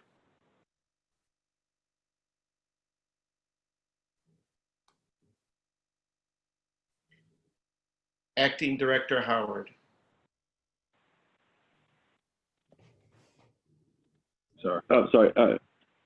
Chair, just one moment. I have, I'm getting 483. I had 484 in front of me. Well, we'll do 484. I mean, you ready?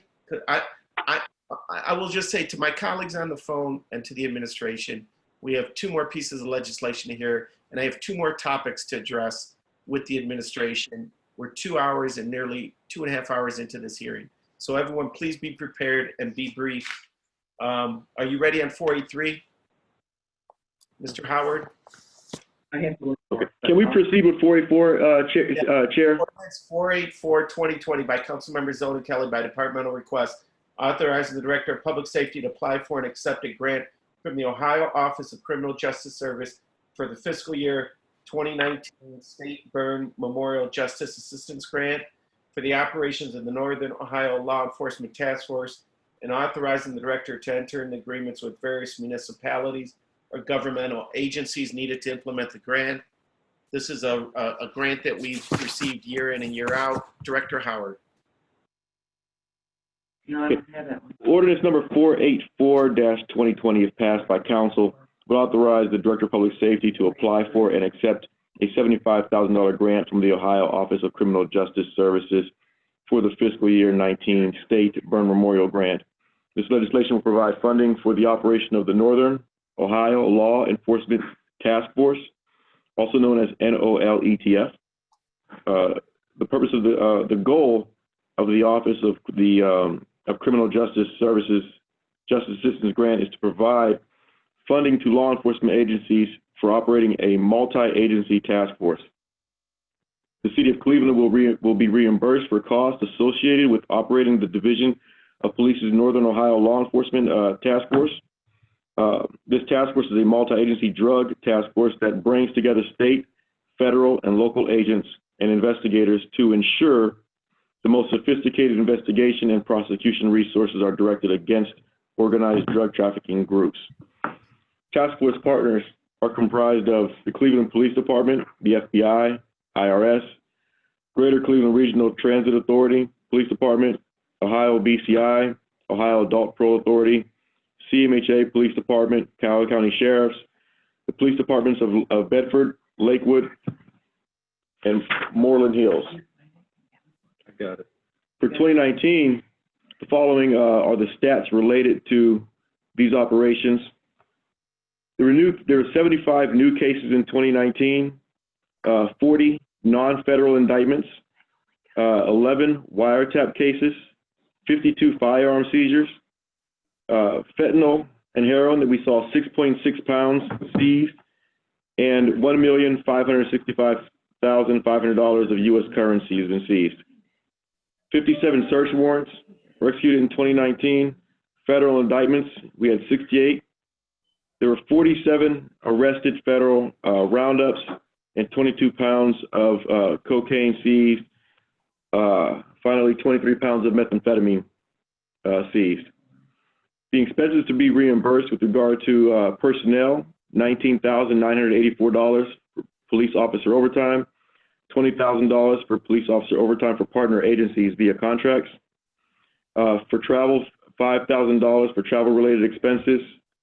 Confidential funding, $24,400. That's for surveillance costs. $5,000 for equipment, cell phone equipment and repair, and $616 for office supplies, for a total of $75,000. The grant period is from January 1, 2020 to December 31st, 2020. We have received this grant annually since 2005. There's no local match requirement. Thank you. There will be a voice vote on this legislation. Are there any questions or comment on ordinance 482, 2020?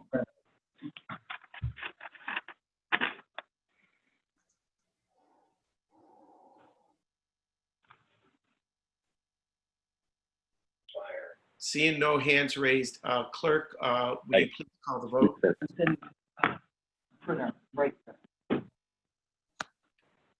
Did he say me? I'm sorry.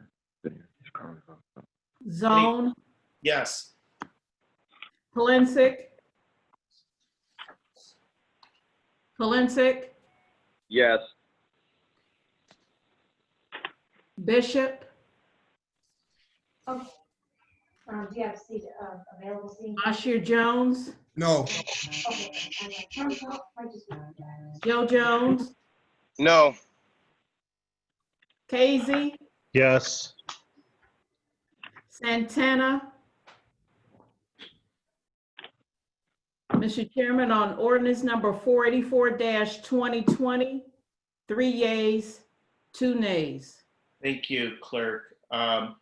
Ordinance 483-2020 by Councilmember Zona Kelly to amend Section 393.05 the codified ordinances of the City of Cleveland, 1976, as amended by Ordinance 2704.-B-83 passed May 4th, 1985, relating to hazard determination and communication program. Acting Director Howard.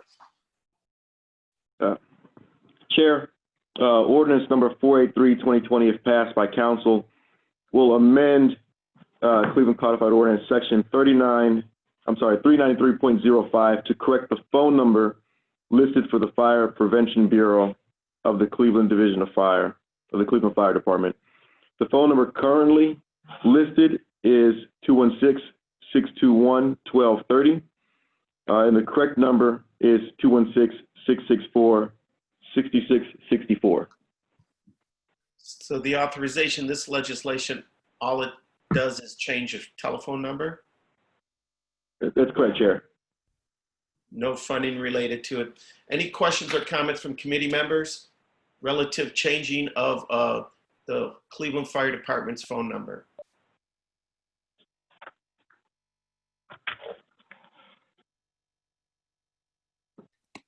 Councilman Joe Jones, you have a comment on this piece of legislation?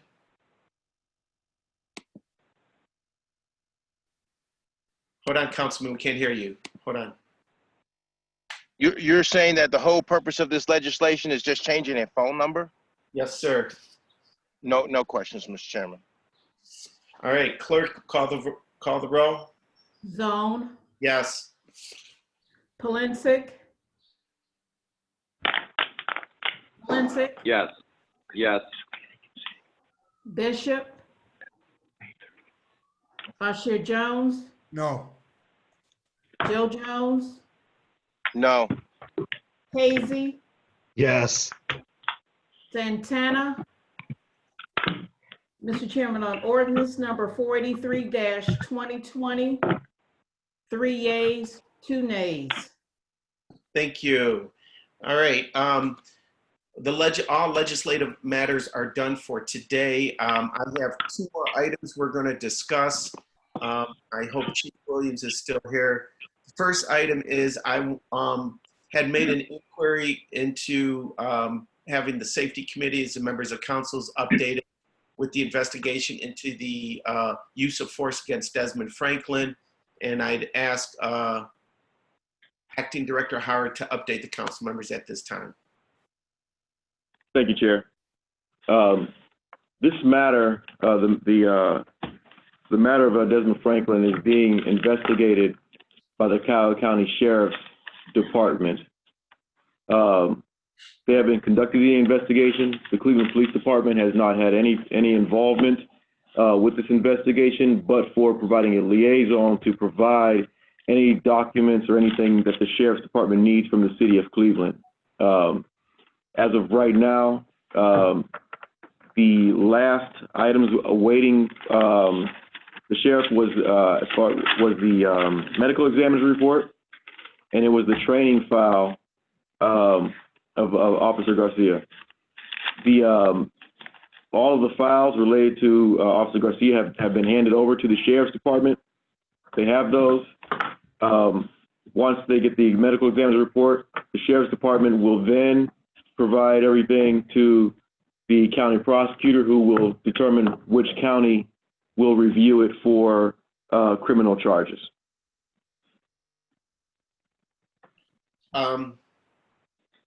So this is a change in the way this type of investigation would have done in the past. I don't know if Director Lang Henry is around, or Acting Director Howard, do you want to speak to when this change came into being? No, so the Acting so, Director Lang Henry's is on the call as well. So either one, please. In 2014 was when we started sending things to the county sheriff for criminal investigation when there was an officer-involved shooting. So this is not a change. to the process we've had since 2014.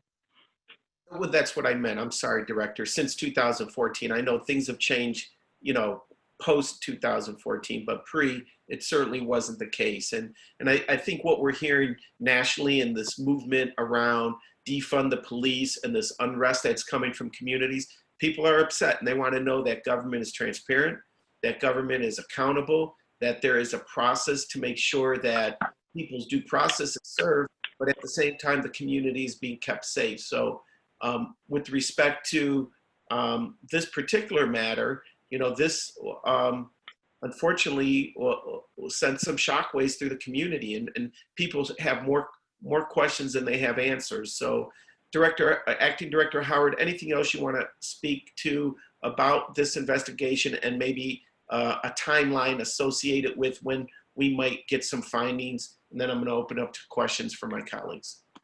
Well, I cannot speak to a timeline.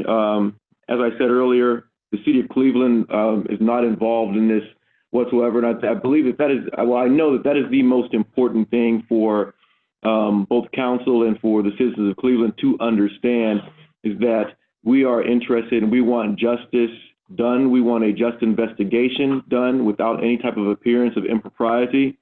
And that is why in 2014, these fatalities are all being investigated by the sheriff's department, and it is it goes, like I said, to the county prosecutor, who will determine if they keep it or if they send it out.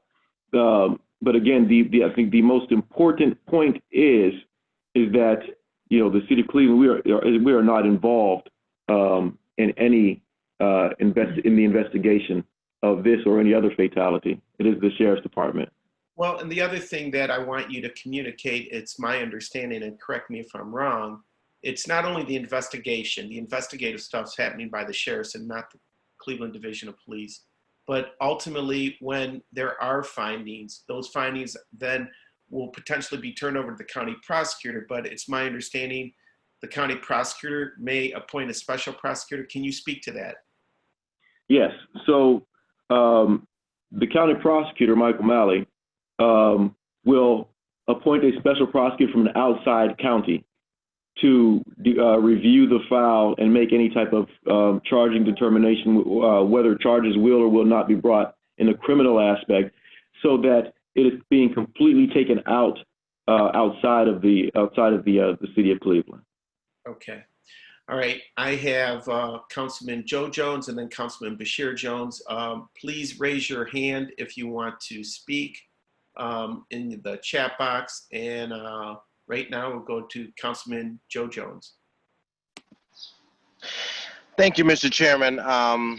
To the acting director, Mr. Carey, congratulations for your promotion, at least in the temporary setting here. But I think you're doing what you're doing and allowing for the county to have a hand in what would be, or give the appearance that you're hands off and you're having an outside investigator do the investigation of the work. I find it troubling that we're not doing anything at all. So maybe you can give me some clarification. Do we do anything with policing in our own police? I couldn't hear you. You were and whatever your audio infractions failed. that they may have. Yeah, can you hear me okay now? Can you guys hear me? Yeah, Councilman Jones, you were kind of breaking up. You might have a bad internet connection, but Mr. Howard, can you respond, please? Repeat it. Okay, Councilman, through the chair, can you repeat the question? Councilman Joe Jones? Yeah, can you, is the connection a little bit better now? Much better, yes. Is it much better? Okay, good. So the question is, yeah, I understand, you want to have yourself separate so that, people can say the police department is separate from their own personal investigations, right? So I think that's what I'm hearing. Is that true? Is that what you're doing? Do we do any kind of investigation at all? Councilman, through the chair, men and women that we hire in our police department. Mr. Howard? Okay. Councilman, through the chair, I was speaking with regard to a criminal investigation. The city of Cleveland, we conduct our own administrative investigation. And just as a point of clarification, that once the criminal process travels its course, there is the administrative process. And the city of Cleveland, we do our own administrative investigation. Councilman Joe Jones, you have a bad connection. I'm going to go to Councilman Bashir Jones, and then we'll come back to you, okay? Okay, thank you. Councilman Bashir Jones. Thank you so much, Chair. I want to say this, Chair, openly. I really appreciate you're doing a fantastic job with leading this this meeting today. We knew that this was going to be a very contentious one, and thank you for your patience in the matter, and thank you for your leadership and how you've been doing this. I just want to openly say that I appreciate it. What I want to ask from the chair to the director in regards of our young brother Desmond Franklin. Chair to the director, are you clear that the consent decree speaks against shooting into a moving car? Are you clear about that? Acting Director Howard or Director Langhenry? Councilman, through the chair, I don't believe the consent decree does not address that. So the consent decree does not address shooting into a moving car. So then, it's in our policy. Okay, all right. I believe the consent decree addresses it, but are you clear that this is, even though this happened in the city of Cleveland, are you clear that the city of Cleveland, that this situation with Desmond Franklin, that the off-duty officer shot into a moving car? I have a cursory knowledge of the facts, and I'll explain why. Is because I don't want to ask questions with regard into the investigation. I want the investigation to happen naturally, appropriately, without any appearance of impropriety of public safety being involved. And along with the criminal, there is the administrative investigation. When the administrative investigation comes into public safety, I think it's very important that it's reviewed with very fresh eyes, without having any assumptions drawn. So at this point, I know as much as you and the public know, because when this administrative investigation, when the administrative file comes into public safety, if I'm reviewing it, I want to be able to review that with fresh eyes and bias free. Understood. Chair to the director, what is the structure when things like this happen? And you don't have to go through it like thoroughly, but I'm just wondering, when these type of things happen, where does the ball get dropped at? Where does the ball get dropped? Okay, in this situation, you're saying that the sheriff is in charge of this arrest. Why is it that it's the sheriff and not the city of Cleveland?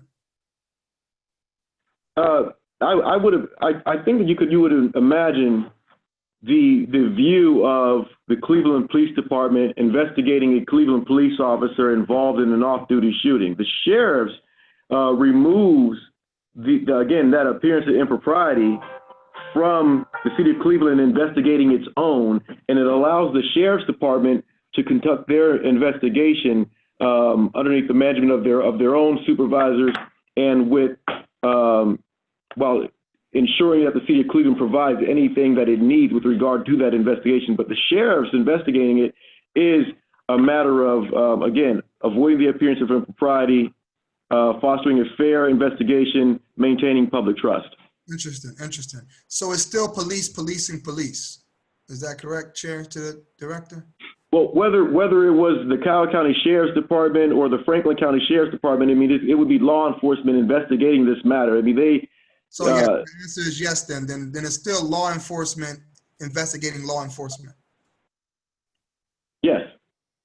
So, Chair, is it possible that when we look at this consent decree, that we're able to get outside investigators that are able to look at police involved shootings? You're asking mine? Are you asking myself? Yes, Chair. Thank you. I don't want to speculate on what can or can't happen, but I want to put this in kind of our to-do basket as to something to look into, and I think that's the question that you're raising. Yes, and I want to say this, Chair. Because it makes me sick to my stomach. Like ever since I've been in council, I've been a supporter of police. If you look at my public record and you see the programs that I've funded, I've sent money to support officers in their mindfulness training, so forth and so on. So, but we have to get out of this pro-police mindset that we are not even able to criticize a bad apple. Just because you criticize a bad apple does not mean that you are against all officers. Just like when you criticize a bad community member, doesn't mean that you are against all this or all of that. But we have to get out of that mindset of just blindly taking up for police as if they don't make mistakes. They make mistakes as well. But in most cases, their mistakes are deadly. Their mistakes are deadly. As you look at what's happening in Atlanta and you look at what's happening all across the country and what has happened all over centuries. So we have to get out of this blind rhetoric that if I criticize one officer, that I must be against all officers. We have to stand up against that. We really do. So to the chair, and it's my last question, Chair, to the director, when a family member loses another family member to these type of murders that was really murdered by, in their minds, murdered by the state, because once again, we make investment in the police. We pay for the police, all right? And if there was another business that we invested in that did not give us a return on our investment, we will be foolish to continue to invest in it. So these ideas of defunding the police are not out of place. In reality, we would defund any business that didn't give us a return on our investment. And the 14th Amendment says that every American deserves equal protection under the law. And if people don't feel that they're getting equal protection and they're paying for it, then what you're telling me is that we have to continue to pay for bad service. So my question from the chair to the director is, when a family member is shot and killed by an officer, what do we have in plan as a city to immediately connect with that family, because they're going to need some mental health therapy, right? There's going to be some trauma there, right? And as a city, it can't continue to be city against community. We have to rebuild the hope of the community. So my question to you is, what is in place in regard to structure that when a family member loses another family member to the murder of a police officer, do we have anything in place to reach out to them, to provide comfort, to provide communication, so that they don't wait 2, 3, 4, 5 months, like in the situation of Desmond Franklin, where his family didn't know what was going on? What do we have in place to reach out to them? So we have an organization, a section that reaches out to the family members to advise them of the status of the investigation. Now, keep in mind that the status of the investigation is not widely known because the investigations do take time, and it does go slower than the public would like. The wheels of justice itself turns slowly, but the goal is to have the appropriate results. And that the investigation bear proper fruit and is done fairly. But the families should be contacted as information develops and at the onset. Councilman, through the chair. Sorry, Director, as you take on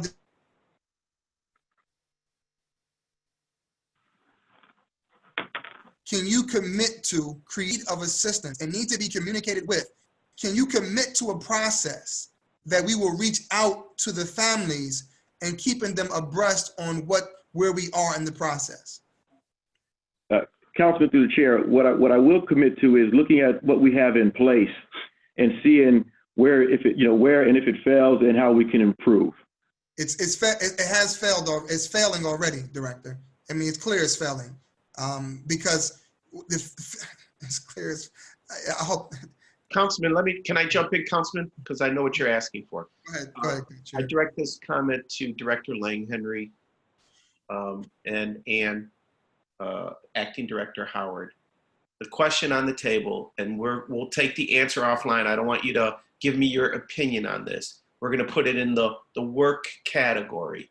What is the process in the future if one of our officers is involved in a use of force situation? What is our outreach to that individual's family member to let them know? Again, government is best when it's open and transparent. And this is the line of question that my colleague is raising. So we want to be clear on what is the process. And if we don't feel that the process is right, well, then the council may move to legislate and create a process that is open and fair. And I think that is the essence of the question. No need to respond. We're taking down these notes and we'll follow up with you. Councilman Bashir Jones, you have the floor. Chair, that was phenomenal, man. And there's nothing I can say to follow that. That's perfect. Thank you, Councilman. You have my commitment. We will look into this. All right, so last item on the topic for today is I've asked Chief Williams to give us an update on events that occurred on May 30th with the protest and demonstration, and then just where we at looking forward into the future. There are strong opinions and strong emotions on this matter. I've heard from many people as a result of events that happened nationally that weekend. Our colleagues have been inundated with emails, probably over 2,000, with respect to issues around police matters. So, now more than ever, we have to be open-minded and sensitive to these issues. So, Chief, Councilman Joe Jones, I see you waving. Councilman Joe Jones. But you weren't on video. Councilman or Chief, share with us kind of where we're at and efforts that happened on the 30th.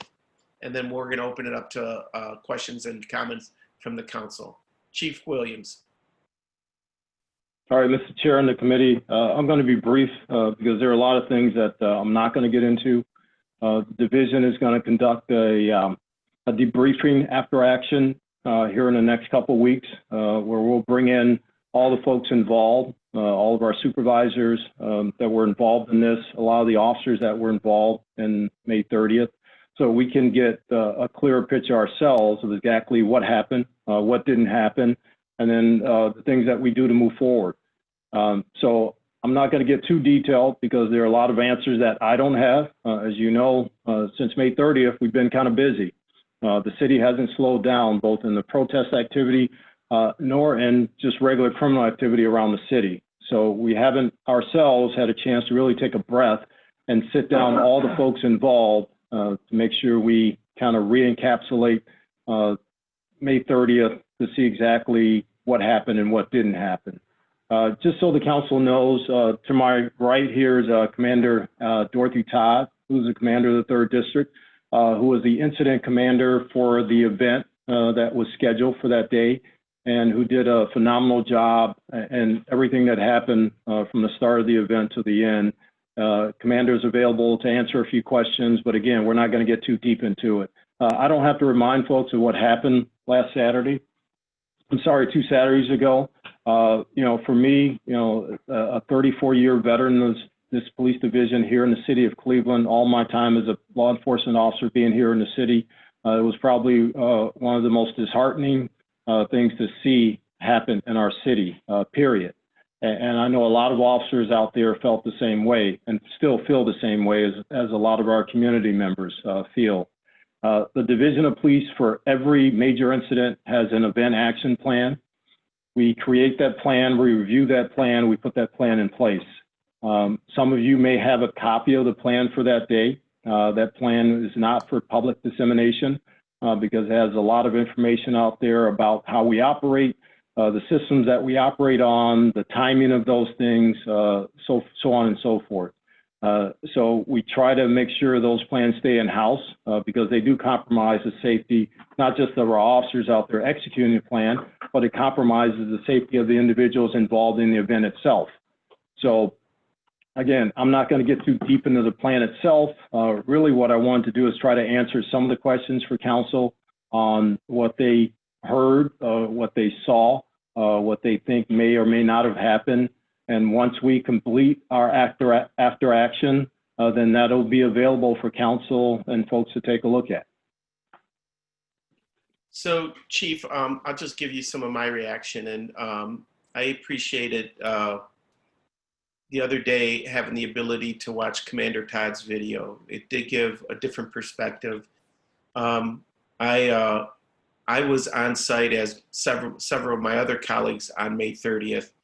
I was there from about 12:50 to 3 p.m. I had to leave to meet with the family of a young Congolese young man who was carjacked and pulled out of a car at West 80th in Detroit and executed and had his car stolen.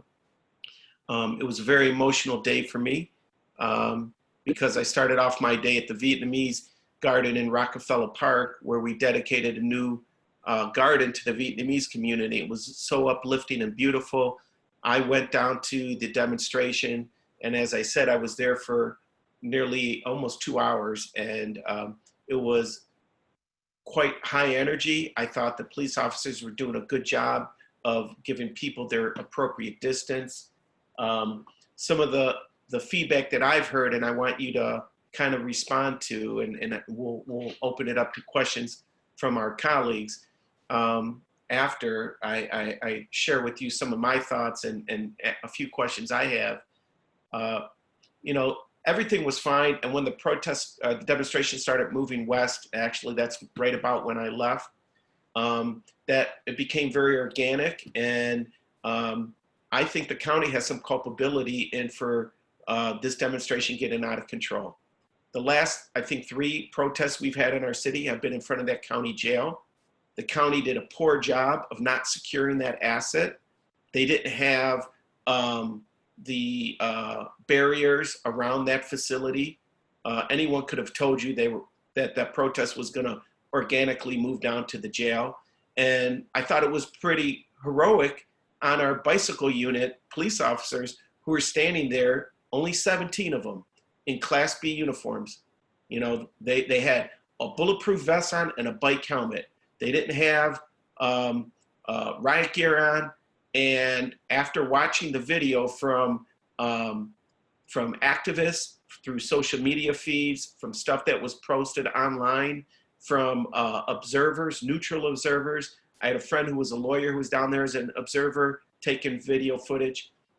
The pelting of and the barrage that our bike unit took for over 10 minutes, I felt bad for those individuals. It was a dangerous and hostile situation, my own opinion.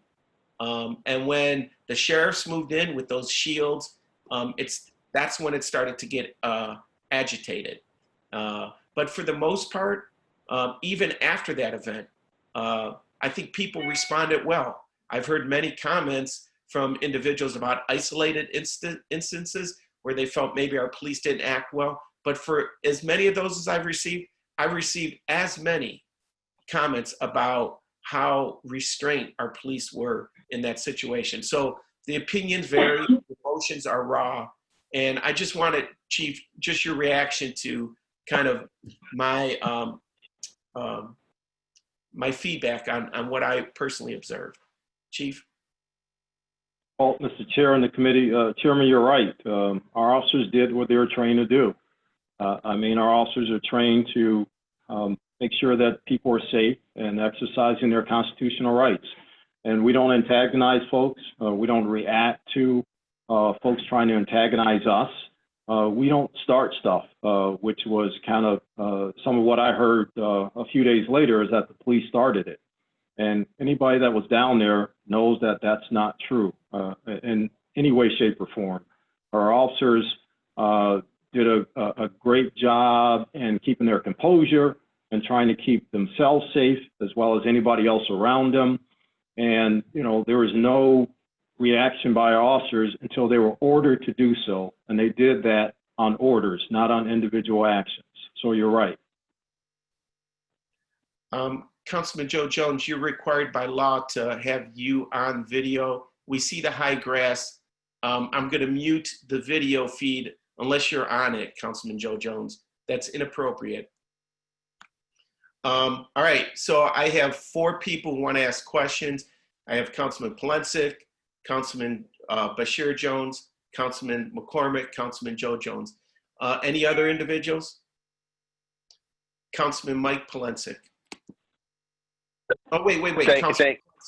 Councilman, before you go, I do want to make a comment to the chief, and I want to get his reaction because you referenced it, Chief. I wasn't going to bring it up. All of us did receive a mailing, council people, and we saw, and it was referred to as a plan. I don't know if that plan was just copied and pasted from the St. Patrick's Day parade, but in my mind, that was the verbiage in there wasn't relative to what we were seeing happening the Friday before on the 29th, or the Thursday before on the 28th, or the Wednesday before on the 27th, in cities all across America. Can you speak to this plan that you referred to? Yeah, Mr. Chair, I can speak to that and some of the verbiage that folks are talking about. The plan is not a copy and paste plan. The plan is for each individual event itself. That's why it's called an event action plan. Some verbiage and plans we use throughout, no matter what the event is. You know, people's First Amendment rights or Second Amendment rights, constitutional rights are going to be protected. We encourage our officers to be cordial and friendly to people and assist in traffic direction. Things like that are common to all of our plans. You know, for people to kind of criticize some of the verbiage, that we'll do our best to have people enjoy their event.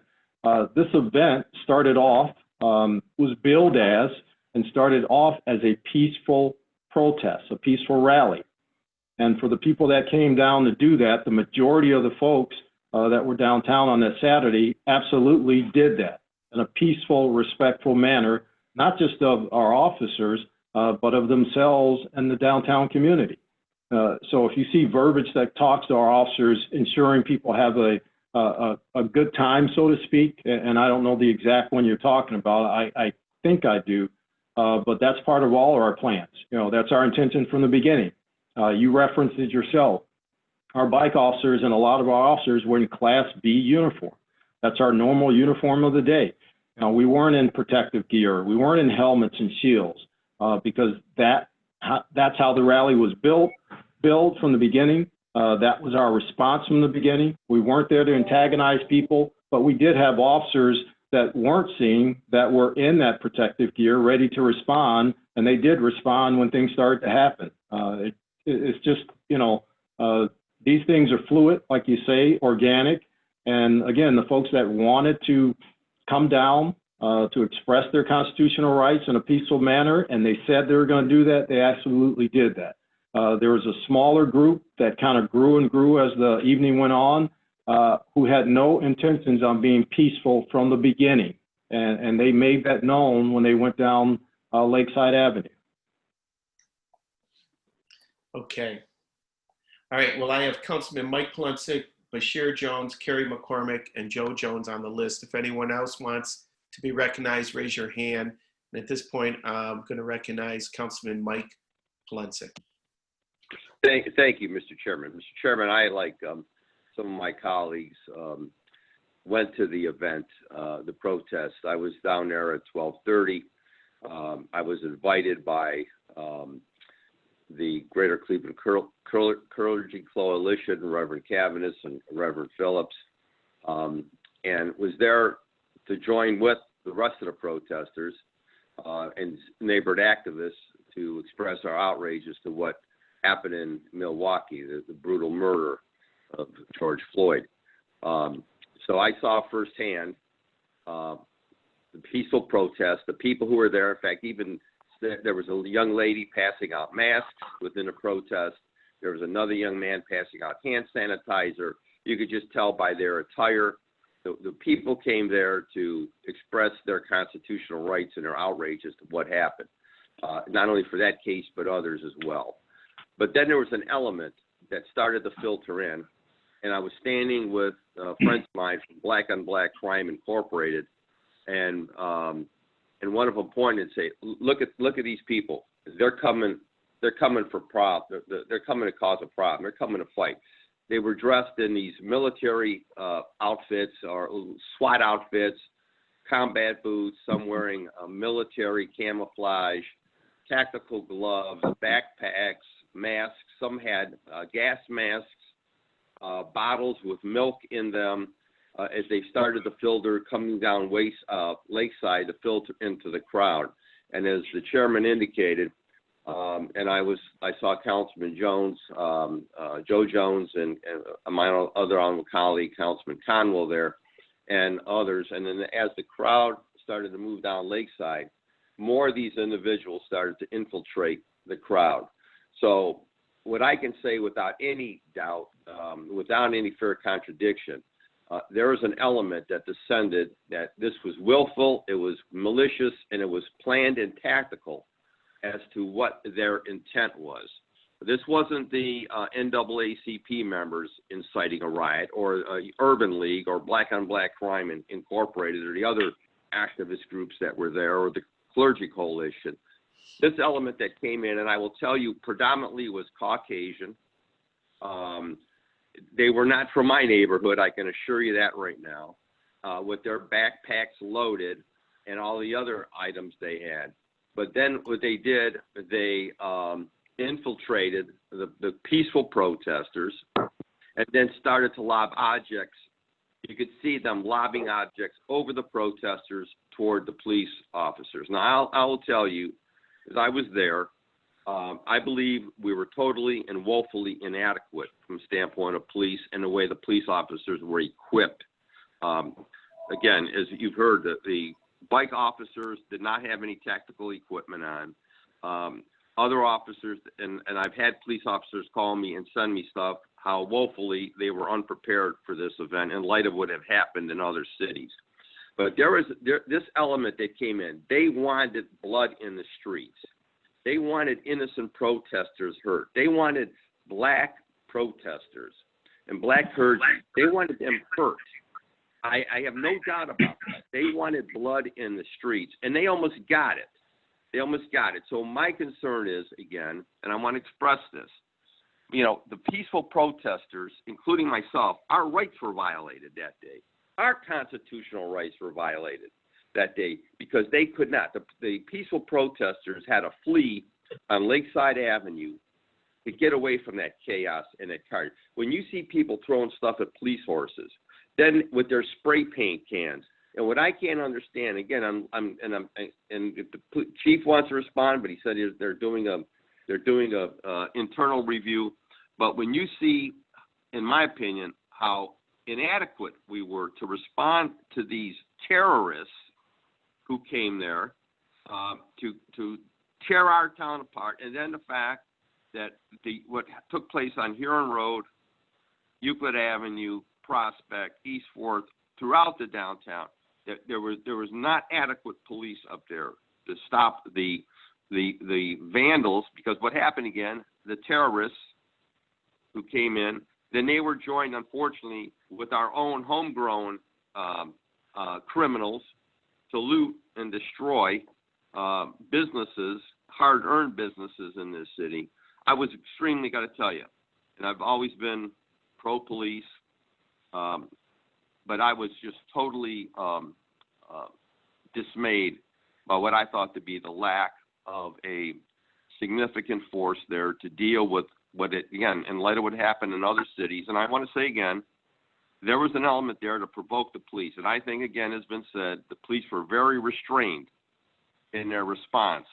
but it was chaos there along Lakeside Avenue, and then it then filtered up into Public Square. And when you look at the damage that has been done, it's outrageous to our town. And I got to say this, and I want to commend my colleague Bashir Jones, because I attended as well, and I thank him for the invite to march with him and his neighborhood and activists in Huff, and a peaceful protest. And it's amazing that this element didn't show up in Huff, because I don't believe the people of Huff would have tolerated it for one moment. This element, this criminal, these thugs, gangsters that came in from outside of our community, and not only from, and also from the suburbs. Let's be very blunt about this, from the suburbs and from outside of the greater Cleveland area, to tear our town up. But Chief, we have got to be better prepared. People were people were not called in ahead of time, as I know now. The suburban communities were not notified till late in the afternoon to respond. You only had 2 transport vehicles downtown to move suspects, and a lot of those people were not arrested until later in the evening. And you just go, and again, I'm looking at my notes that I wrote down from officers that called me. They had to go all the way to the west side to get additional equipment and bring that back downtown. Just one thing after another, where we were not prepared. And as you indicated, you thought this was going to be a peaceful protest. But I don't understand that in light of what we saw across the country. We saw, again, infiltrators come in and, again, disrupt law-abiding individuals who are there to exercise their constitutional rights, to protest against outrageous behavior of police officials and police officers, and their rights were violated. Our right, those protesters in Cleveland, their rights were violated by this element. And by all means, I would urge you, along with the FBI and everyone else, we have got to figure out who's behind these individuals who came in here to see blood. They wanted kids' blood in the street. They wanted clergy hurt. They wanted women hurt, elderly women. I saw people at the protest with their grandkids, with their children, who just came. I was looking at a father doing a grandfather doing an interview with his grandson, who brought his grandson to the event just to express their outrage, what happened in Milwaukee and elsewhere. And to have people like that, put them in harm's way because of these criminals, is outrageous. I gotta tell you, I'm very disappointed. I'm upset with what happened downtown, and we got to make sure that never happens again. That we got to be better prepared. We got to be better prepared. We put not only we put our protesters in jeopardy, but we put our men and women in blue in jeopardy because of crap that was being thrown at them and the projectiles. And you saw people with bats.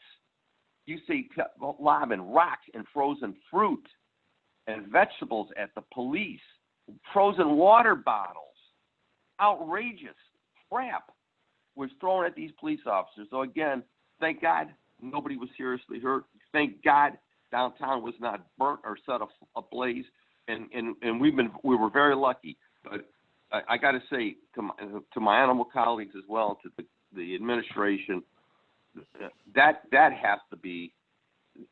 Steps have to be taken to guarantee that never happens again in the city of Cleveland. Thank you, Mr. Chairman and my honorable colleagues. Thank you, Councilman Polensek. Councilman Bashir Jones. Give me a minute. All right. Thank you, Chair. Thank you so much, man. Just a couple of things. One, I just want to give a big shout out, man, to Commander Todd, man. She does a phenomenal job for us in Ward 7, honestly, man. You know, she's always on call. I can't see a commander being better than her, man. She's phenomenal. She's in tune with the community, and not only in tune with the community, but also in tune with her officers, you know, because I talk with officers offline and just say, man, hey, how are you being treated? Black, white, Latino, Asian, you know, I talk to them all. How are you feeling? Because I don't think we ask officers that enough. How are you feeling? How are you doing?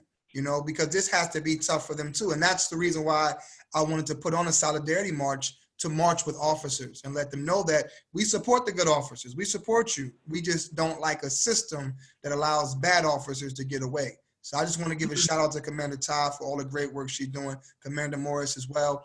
And I just want to give a big shout out to Sergeant Leon.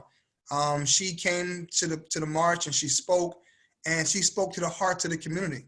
And I want to be sure that when you have officers like that within our police force, that we make sure we highlight them and protect them. And if they speak from their heart, you know, we make sure that they're not punished for speaking their truth. And that's extremely important. So I just want to say about those two young ladies, Commander Todd and Sergeant Leon. I was proud to be a Clevelander, to see how she continues to handle things every day in the 3rd District, which is Ward 7 is comprised of mostly, or halfway. And I was very proud of Sergeant Leon and what she did as well. So thank you so much. Thank you, Councilman. Councilman Kerry McCormick. Thank you, Mr. Chairman. Can you hear me? Yep. Alrighty. First I want to echo Councilman Jones. I characterize, I'm not shy about this, Commander Todd was a breath of fresh air into the 3rd District. I'm not going to say anything before her time, but she was just simply a breath of fresh air. And she, you know, an incredibly noticeable difference with our residents, with our community members, our businesses.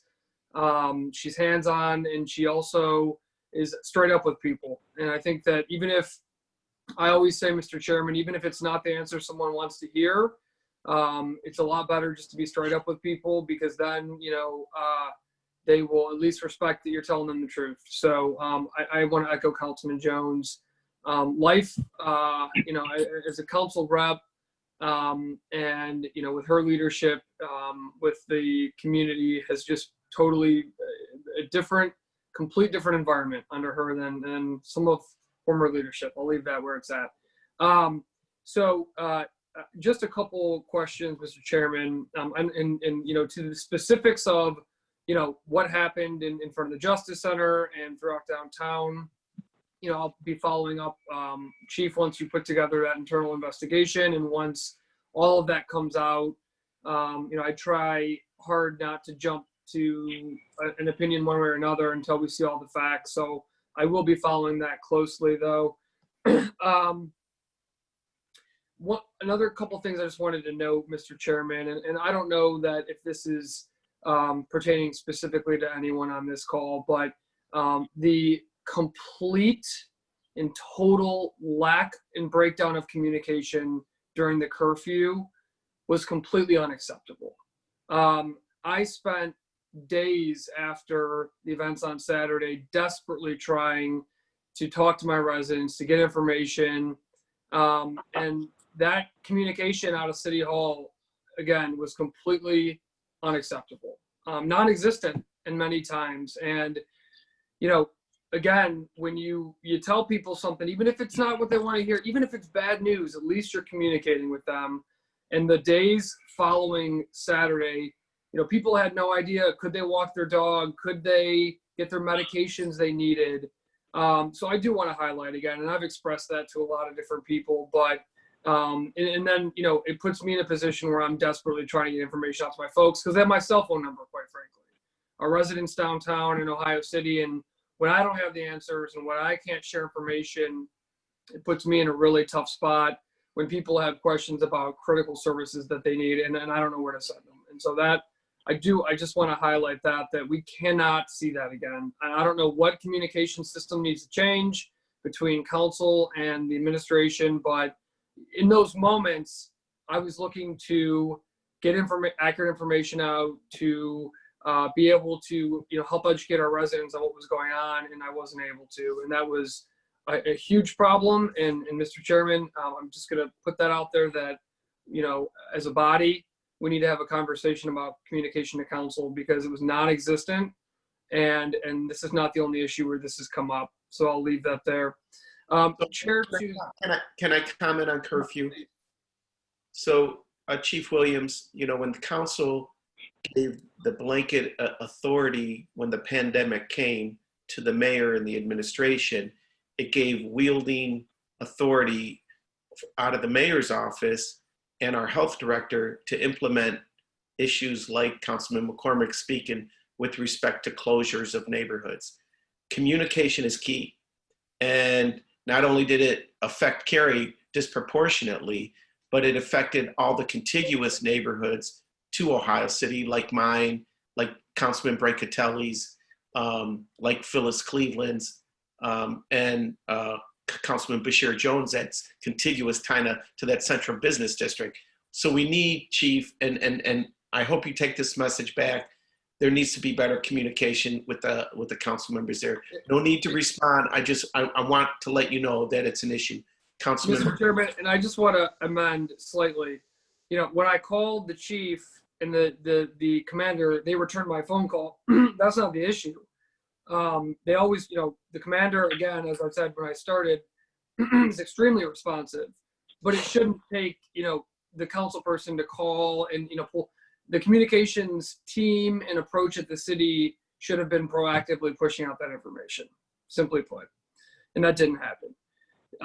The one last piece too that I wanted to bring up, and Chairman, to the chief or the commander, and whether you have an answer for this today, one of our downtown residents, and it made the news through NPR, was arrested from what he says, and I spoke with him in person on the phone, for taking food to downtown, to where he lives on East 9th Street. And there's the feeling, and I know that he feels this way, that he was kind of, unfairly apprehended or arrested in that. So I don't know can you speak to that issue as to, and specifically it's Anthony Body's his name. And again, I spoke with him on the phone, and he is a downtown resident. And what he relayed is that he did everything he was supposed to do, and he still got arrested. So Chief, can you speak to that through the chair? Yeah, through the chair of the councilman, I'm not going to get too deep into it because there's probably some pending legal action for that. But I do know that the gentleman was warned again, and then, the events after that happened. And that's about all I can say for it now. Okay, so I know we've got our law department on the phone, and our law director oversees the prosecutor's office. I would just ask, Mr. Chairman, that if it is the case that Mr. Body did everything that he was supposed to do and furnished an ID with, his address on it and was picking up food and then going to work, in which he also showed work at if those are the facts of the case, my simple opinion as an advocate is that we drop those charges, quite frankly, because, he's a downtown resident who was coming through. I don't have that authority to do that or to make that decision, but I can advocate. And to me, that in that news story kind of describing what happened, are the facts of the case, and from my opinion as an advocate in Ward 3, I would ask that we drop those charges against him. Mr. Chairman, I will wrap up again by saying that I look forward to learning more about the specifics of the 30th, and also to, again, wanting to, instill my confidence in Commander Todd, for her day-to-day activities in the 3rd District, and in how, her hard work for the community. Thank you. Thank you, Councilman McCormick. To my colleagues, staff is at City Hall. They want to leave by 2. We have about 35 minutes left. So I have 3 people left on who are going to ask questions. Councilman Joe Jones, Brian Casey, and Charles Slife. I'm going to ask that each of you stay under 10 minutes. Councilman Joe Jones. Mr. Chairman, I had questions on the other issue, and you just kind of like blew me off. And I'm gonna just be straightforward. I didn't like the fact that you blew me off, Mr. Chairman, because you didn't give me the same considerations that you gave Mike Polensek. When he couldn't have connection or didn't have connection, I didn't have connection. I was having problems getting in. And so I had questions on that last issue as relates to who would be, responsible for policing the police. And So I don't know if you're going to give me deference here to talk about that, or in addition to talking about what happened downtown. No. I'll give you a little bit of latitude. I will tell you, Councilman, not only myself, but everyone on this call was totally distracted by the post office going by, the garbage truck, the high grass and weeds, the dump tire. According to Ohio Sunshine Law, you physically must be on video the whole time. You kept frequently walking away from the video screen, and that's when the distraction occurred. So the question is on the table to Director Langhenry or Acting Director Howard about policing the police. And Mr. Chairman, what I want to say is, I'm going to respond to that. I'm not going to let the chairman get that off without the appropriate response. And so, Mr. Chairman, as a elected official representing my territory, we all have an opportunity, and there's over 30-some fields on the screen right now. So if you got distracted by the one, I don't understand it. So at the end of the day, the bottom line is simply this, is that we have a major problem, and all of these issues is coming through your committee. And the first question, and I appreciate my colleague Slythe and his comments, and then also McCormick's comments, and Mike Polenzic's comments as relates to the issue of policing. It is my thought, and it should always be, Mr. Chairman, the responsibility of the department and this city who hires its men and women to have an investigation, and that investigation done by the people who hired them on. So that's my question, Mr. Chairman. Why aren't we doing our own investigation of the situation, or are we doing that, or do we just fall into a situation and then we just pass the buck off to the governor, DeWine, and then maybe pass the buck off to the county to deal with issues that we've hired these men and women to do, and we paid them for a service and we're not getting that service? Director Langhenry, can you respond to this? There are two kinds of investigations that happen when there's an incident like this. There is a criminal investigation and there's an administrative investigation. The criminal investigations since 2014 have been handled by the county sheriff's office. And that was to provide a degree of separation and accountability so that our police weren't investigating themselves for criminal liability. Our police continue to do the administrative investigation. There was a process set up in the consent decree for review by a use of force board, the Force Review Board, and the administrative investigation starts. It is not completed until the criminal investigation is done and the criminal matter is done, but it is started now. So there are two investigations going on, and our police are conducting one of the investigations. I don't know. Right. If, through the chair, if I could, real quick. Yes, please, Chief. Yeah, the council members are, from what I get, are kind of at different ends of this. I think I get one council person asking, why aren't we investigating our own? And another council person asking, why is any law enforcement investigating any law enforcement? The answer to both questions is we're not investigating our own because people did not have confidence back in 2013 and 14 that we would do an impartial investigation. So we decided that we would bring in a different investigating authority separate and apart from the city completely to do that investigation. And that's the county sheriff's office. Now, if you want to get into law enforcement not investigating itself at all, then you have to go from the city to the county to the state to the federal government, and then you have to create an entity that's going to do these complex criminal investigations. And then who do they turn that investigation over to? Because it has to come back to some kind of prosecuting authority that's going to accept that investigation in its totality, and that it is a proper investigation to go down the road of criminal prosecution if it leads to that. So you're talking about creating an entirely different level of investigative authority, and who's going to be responsible for that? And is that duly elected county prosecutor going to take that investigation from a police criminal related investigative team and do something with it at the end of that investigation. Mr. Chairman, Kevin, would you move that, Kevin?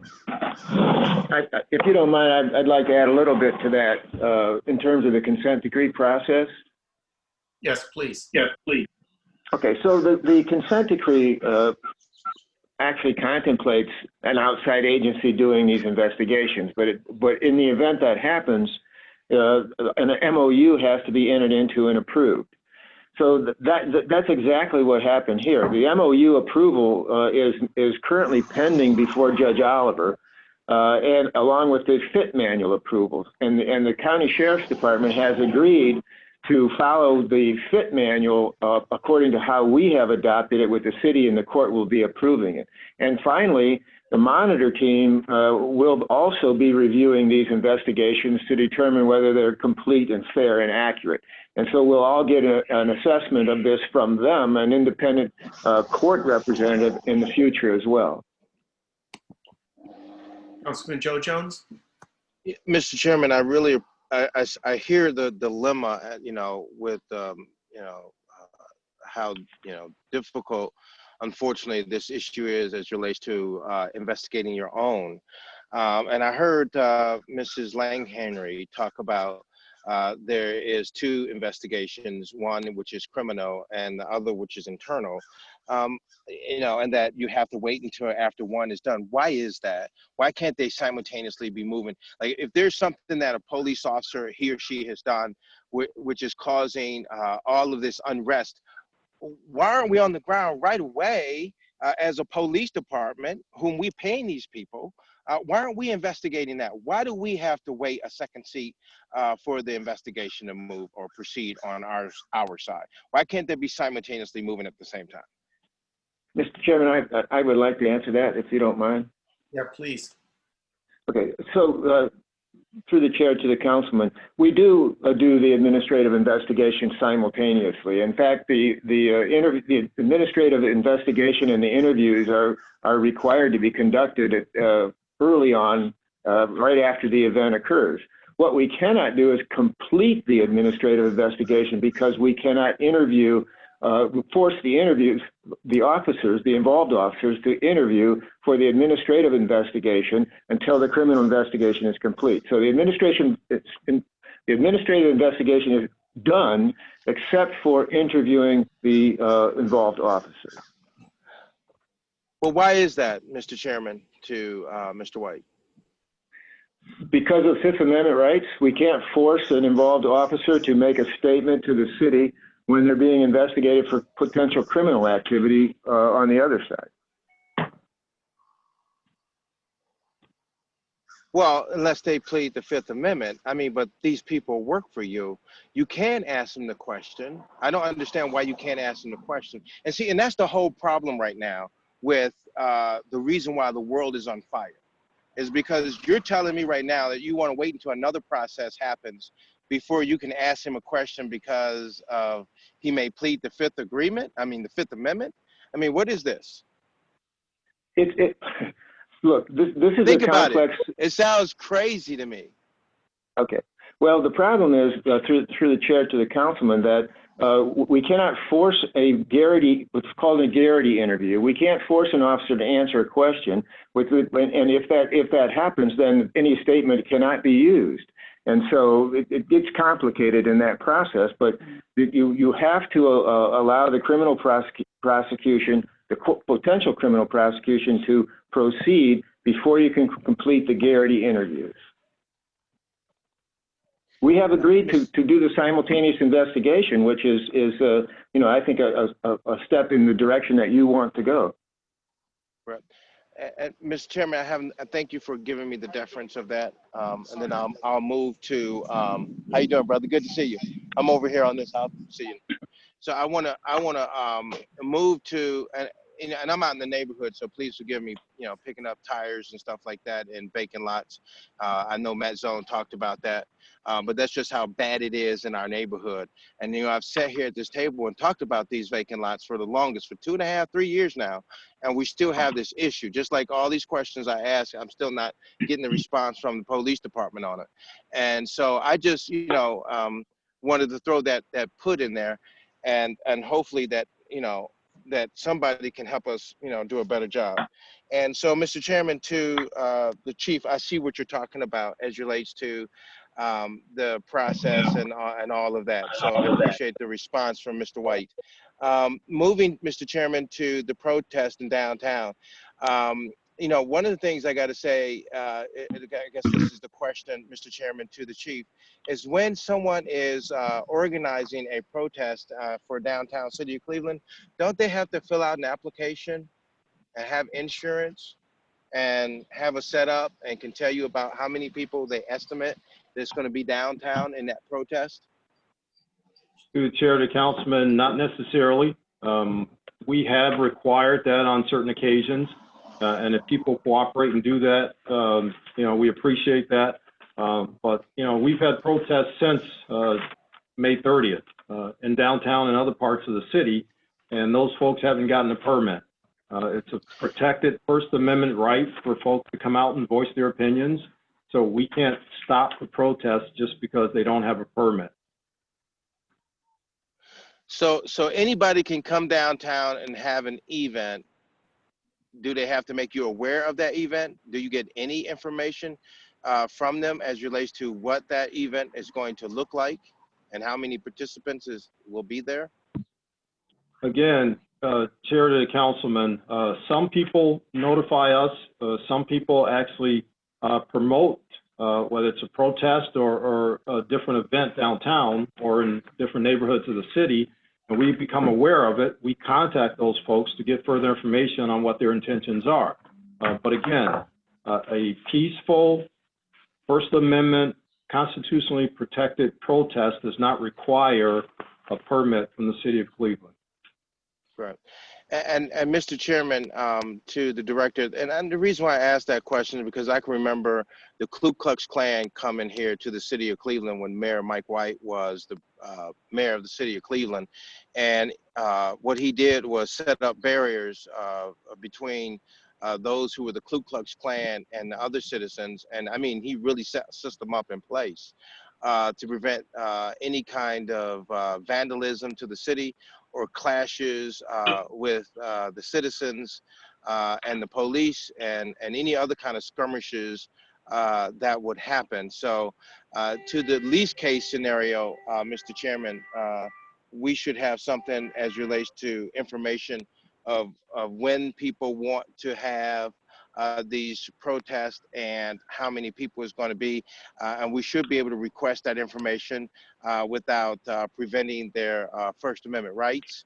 I think it's only important that we do that. We do it for our own programs and setting up our own events in the city of Cleveland, as to make sure, Mr. Chairman, to the chief, that we have enough police that would be available for those events. So, Mr. Chairman, I don't know how we begin to look at this. I was downtown at the time that this event happened, and I saw some of the protesters who were down there. I agree with Mr. Polenzek on some of those protesters who were not from this city, who had backpacks. They had all kinds of things in them. And I do commend our police department. I think the chief, she was down there. She had her people around the corner. They were on standby. But you don't want to antagonize the force, the group that's there. There were people who were speaking, who was using profanity and stoking some of what happened downtown. I won't blame the police department for not being ready. I would believe that, they should have had more police. You learn from all of the things that happened. And I think that the commander at the time, she had the force, and I think she did the best that she could with what she had. But at the end of the day, it's always easy after the fact to say if someone's ready or not. So this is a rare time where I'm in defense of, I think the police handled themselves. Along with other protesters, I had my entire family down there.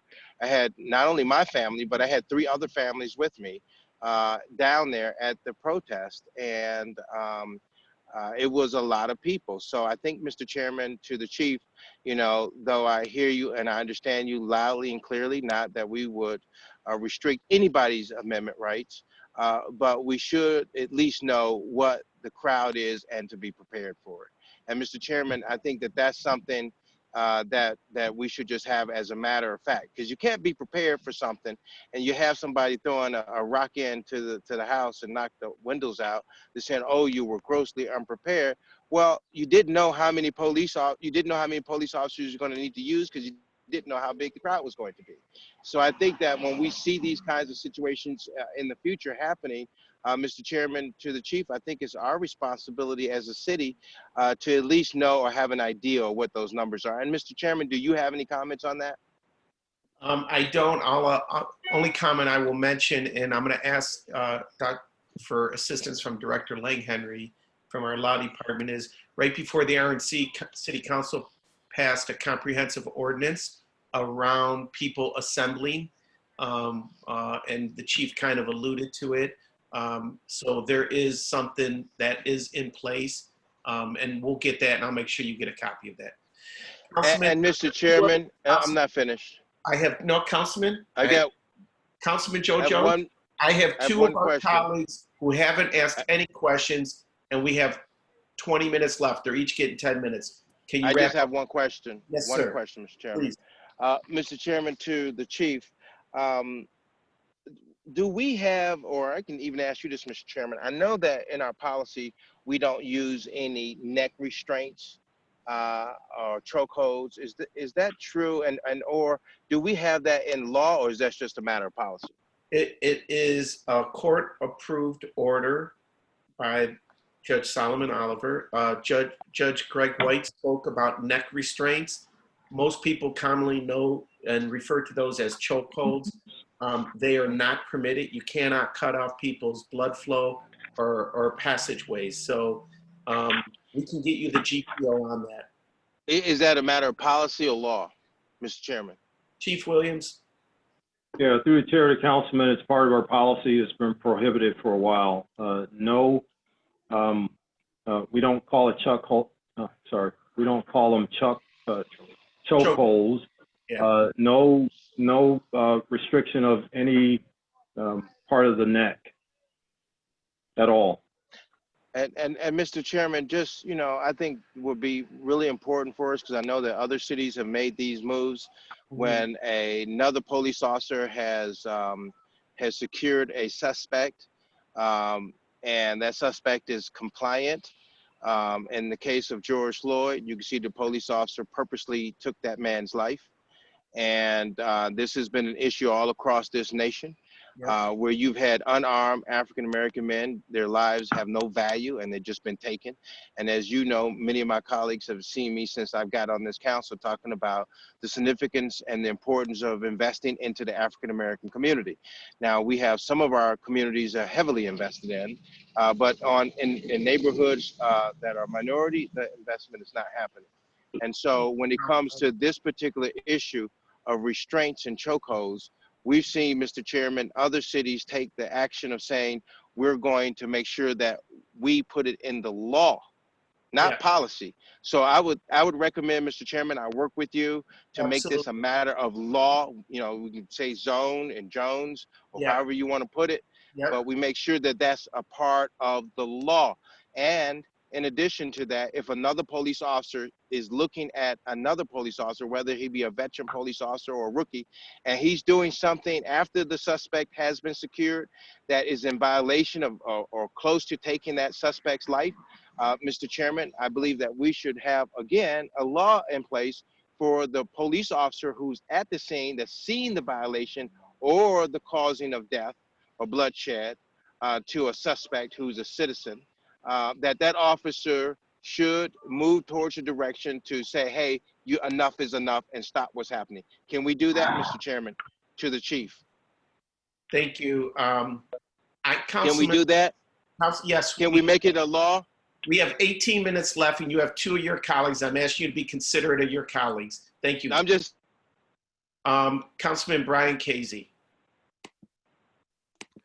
Thank you, Mr. Chairman. Mr. Chairman, I'll be quick. I won't take up a whole 10 minutes. Some things that I believe that we need to keep in perspective is that, one, crimes are investigated by law enforcement. That's from minor misdemeanors all the way up to felonies. And two, no matter what public perception is deemed upon anybody, people are innocent until proven guilty in an actual court of law. So I think we need to keep those perspectives in place as well. But what I wanted to do, Mr. Chairman, and I wanted to direct this to the chief and acting safety director, Carrie Howard, is one thing that we're not talking about are the protests that didn't occur downtown and occurred in the neighborhoods. And the first district had the first neighborhood protest, you could say. And I just want to commend Commander Fay and Deputy Chief Drummond. When there was a moment when it was getting tense, and Commander Fay, and what I'm calling breaking the barrier, actually literally climbed the barrier and walked out amongst the protesters and continued the conversation amongst the people and not divided by a barrier. And he was quickly followed by DC Drummond. And you could, although it was a little tense because we didn't know which direction it was going to go, I think it was a moment the city didn't capitalize on, which was a good moment for relations between police and the protesters. And even within that protest, which lasted a while and was done in primarily a residential community, I don't think anybody's giving Cleveland police, the protesters, the proper acknowledgement that they should be receiving. I mean, when we had it in the first district, we had agitators show up, and it was actually the peaceful protesters who were the ones that were policing the agitators, and they didn't want it to become a violent protest. They wanted to keep it peaceful. So I think that if you look around and see what's going on in the country, Cleveland's a major city. And I think we need to give some accolades to the city, and I don't know who deserves them, but we were one of the only major cities that only had 1 day of rioting. Now, 1 day was too much, but if you look or see what's going around the country, I think we controlled it. Once we got our arms around it, we were able to curtail any further activity. So although it didn't turn out quite as well as we wanted it to, I think the aftermath of what could have or continued to keep going, I think the city and the Cleveland Police did a good job. So I just wanted to mention that, Mr. Chairman. Thank you. No, I appreciate you, your acknowledgement of Commander Fay and DC Drummond in the first district. Not only yourself were you on site at the protest, but so was Councilman Charles Slave.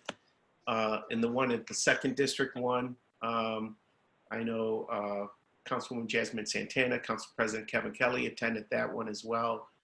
So I just wanted to acknowledge your participation as well. Mr.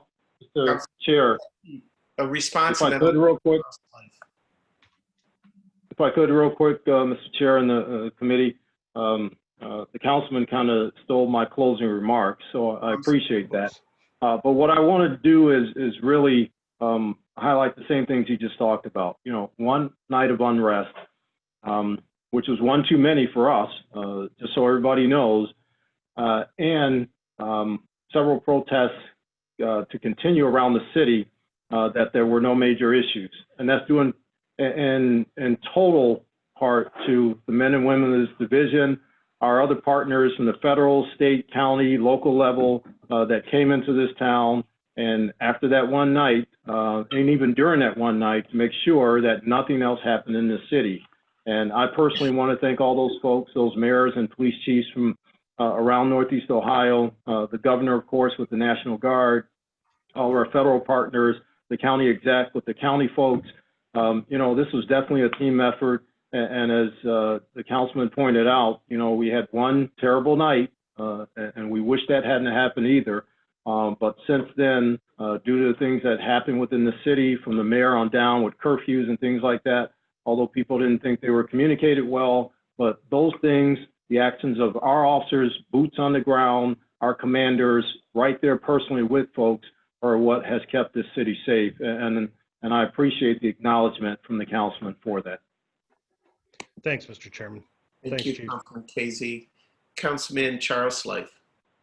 Thank you. And I just got a text from someone, Mr. Chairman, that there might be an issue with the audio feed.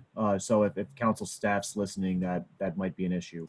Like Councilman Casey said, I was at the demonstration at the 1st District, and I thought it went really well. I want to back up though, and this has been touched on, but communication writ large. Can I pause you for a minute? Yes. So I know TV 20 is on this call listening in. I hope they are. They need to get that audio back up and running ASAP. Continue, Councilman Slife. Sure. So what I want to, just my personal opinion, communication writ large coming out of City Hall, not specific to this event or this conversation, just about general city services and general city policy has been very problematic. And to me, it begins to create a credibility crisis. And when, something as, waste collection or what have you over the last couple of weeks, people aren't sure what to believe. And I think what was especially frustrating with this set of events is that when people, what I've heard from residents is, information that rioting was instigated by outsiders and that protests are happening at this location, people aren't sure what to believe. And in the absence of solid, consistent information recurringly, all that is generated is anxiety. And I know I spent so much time trying to convey information to my residents who work downtown about, whether or not they're able to go to work, but also just trying to explain to people that the events that happened at the 1st District was a very peaceful and I think successful protest. And people have really been on edge. And I think that that's tamped down over the last week and a half. So I just really want to underscore all the way up to the top that communication is a problem and it needs to be, there needs to be a holistic fix to it because it has ramifications in the consistent work that CPD is trying to do to, manage a situation and let people know what's happening and what's safe and when curfews will end, things of that sort. A quick question for the chief is, so I was not at the events on May 30th. And I've spent a lot of time trying to even just look at pictures, trying to identify, is that a Cleveland police officer? Or is that someone from the sheriff's office or suburban departments that may have been called in? And I want to know exactly the chain of events and what occurred.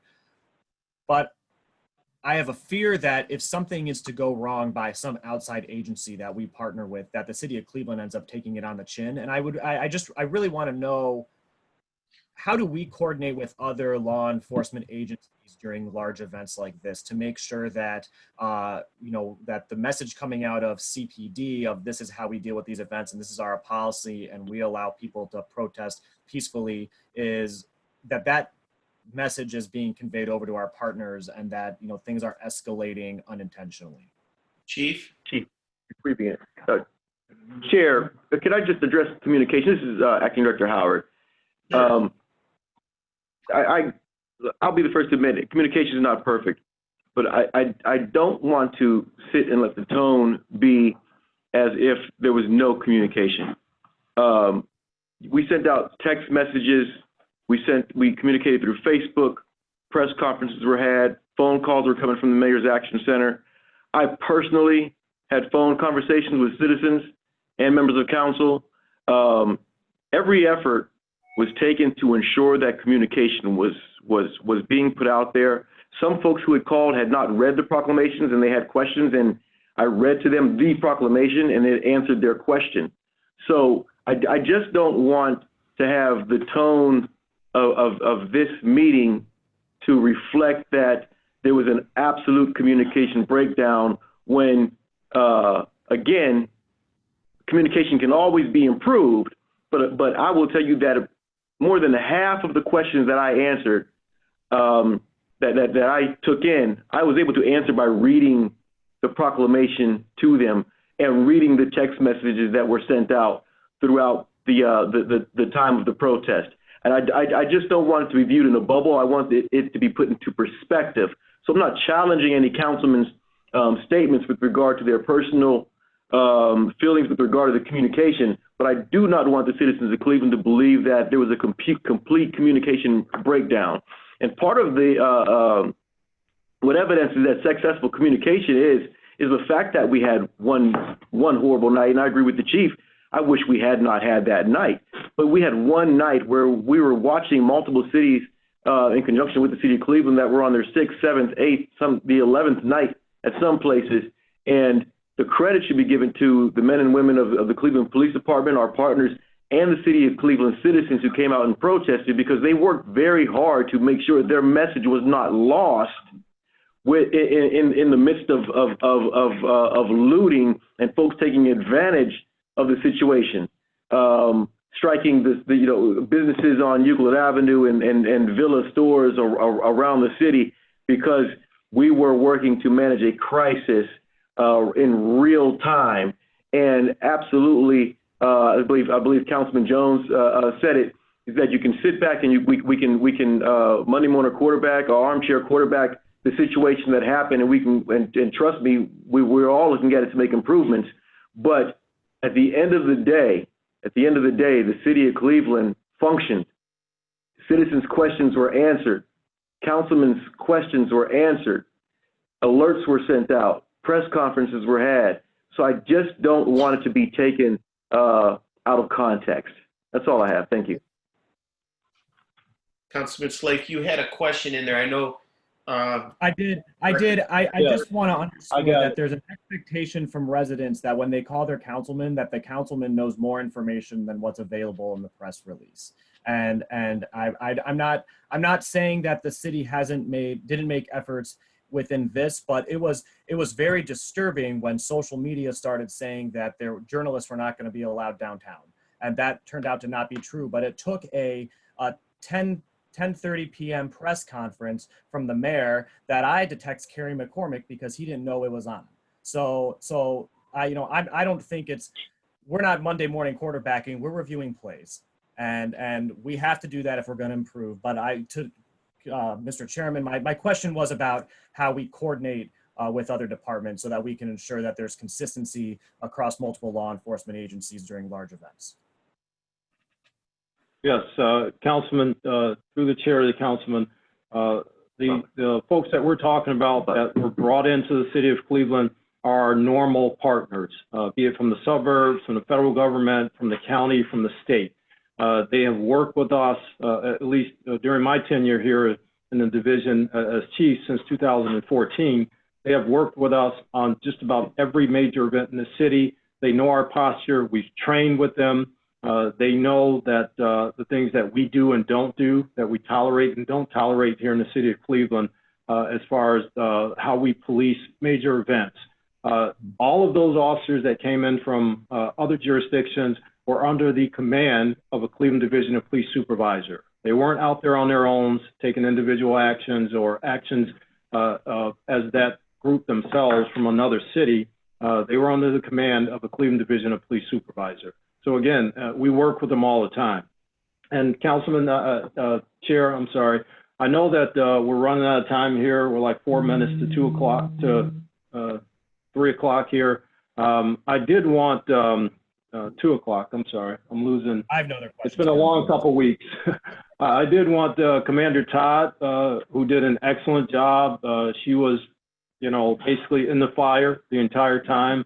I did want to give her a chance to at least comment on a few of the things that she heard today, because I know she's been sitting here and being patient, but she's to be commended on everything that she did and taking charge and doing an excellent job on Saturday and again for the last couple of weeks. Commander? Chief, hold on, Commander Todd. Councilman Slife, I know you had the floor.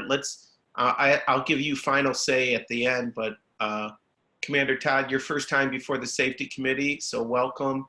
Unfortunately, it's through this virtual platform, and we look forward to at some point when we can all congregate together, getting you to meet with committee members in person. So Commander Todd, please, the floor is yours. I just wanted to take this opportunity to thank the council members for their support. I know that you've probably had an opportunity to see the men and women of the 3rd District and the Cleveland Police out there. But we definitely, the events that occurred on Saturday were devastating to our members, especially those who work in the 3rd District. We are very passionate about our neighborhoods, and to see groups come through and just blatantly destroy our neighborhoods was definitely devastating to our members. But we handled it. We were trained for it. It was definitely not expected. There was circumstances that most of us have never dealt with in our careers, and it was an angry, aggressive, dangerous group that we stood in front of that day. I appreciate that. Charles, Councilman Slave, final comment, and then I know Councilman McCormick wants, you good? Thank you. Councilman McCormick? Thank you, Mr. Chairman. And I just very quickly, and I'm not going to quarrel over this, I lived the week afterwards, and respectfully to Assistant Director Howard, who I have a whole lot of respect for. He's one of the best folks I know, and I'm happy to see he's in the position he's in right now. But I lived that week after, Mr. Chair, and the hundreds and hundreds and hundreds of text messages and tweets and emails and phone calls would beg to differ that there was robust communication. I'm going to leave it at that, but I lived it. Thank you, Councilman. I will say to the administration, we're not going to debate this issue today. You know, we all strive to have better communications. So I think, first of all, I'm thankful to my colleagues for sticking it out. Mike Polensik, Bashir Jones, Kerry McCormick, Charles Slave, Brian Casey gets the gold star. You're still on the phone, you're still on the call. So thank you. And to our staff attorney, Kevin Roberts, thank you for joining us as well. I appreciate this opportunity. We're gonna do this again. This was our first virtual safety committee meeting, and there will be more in the future. The 3 items that passed today will move on to committee of the whole on Wednesday. I thank you all. This committee meeting is adjourned.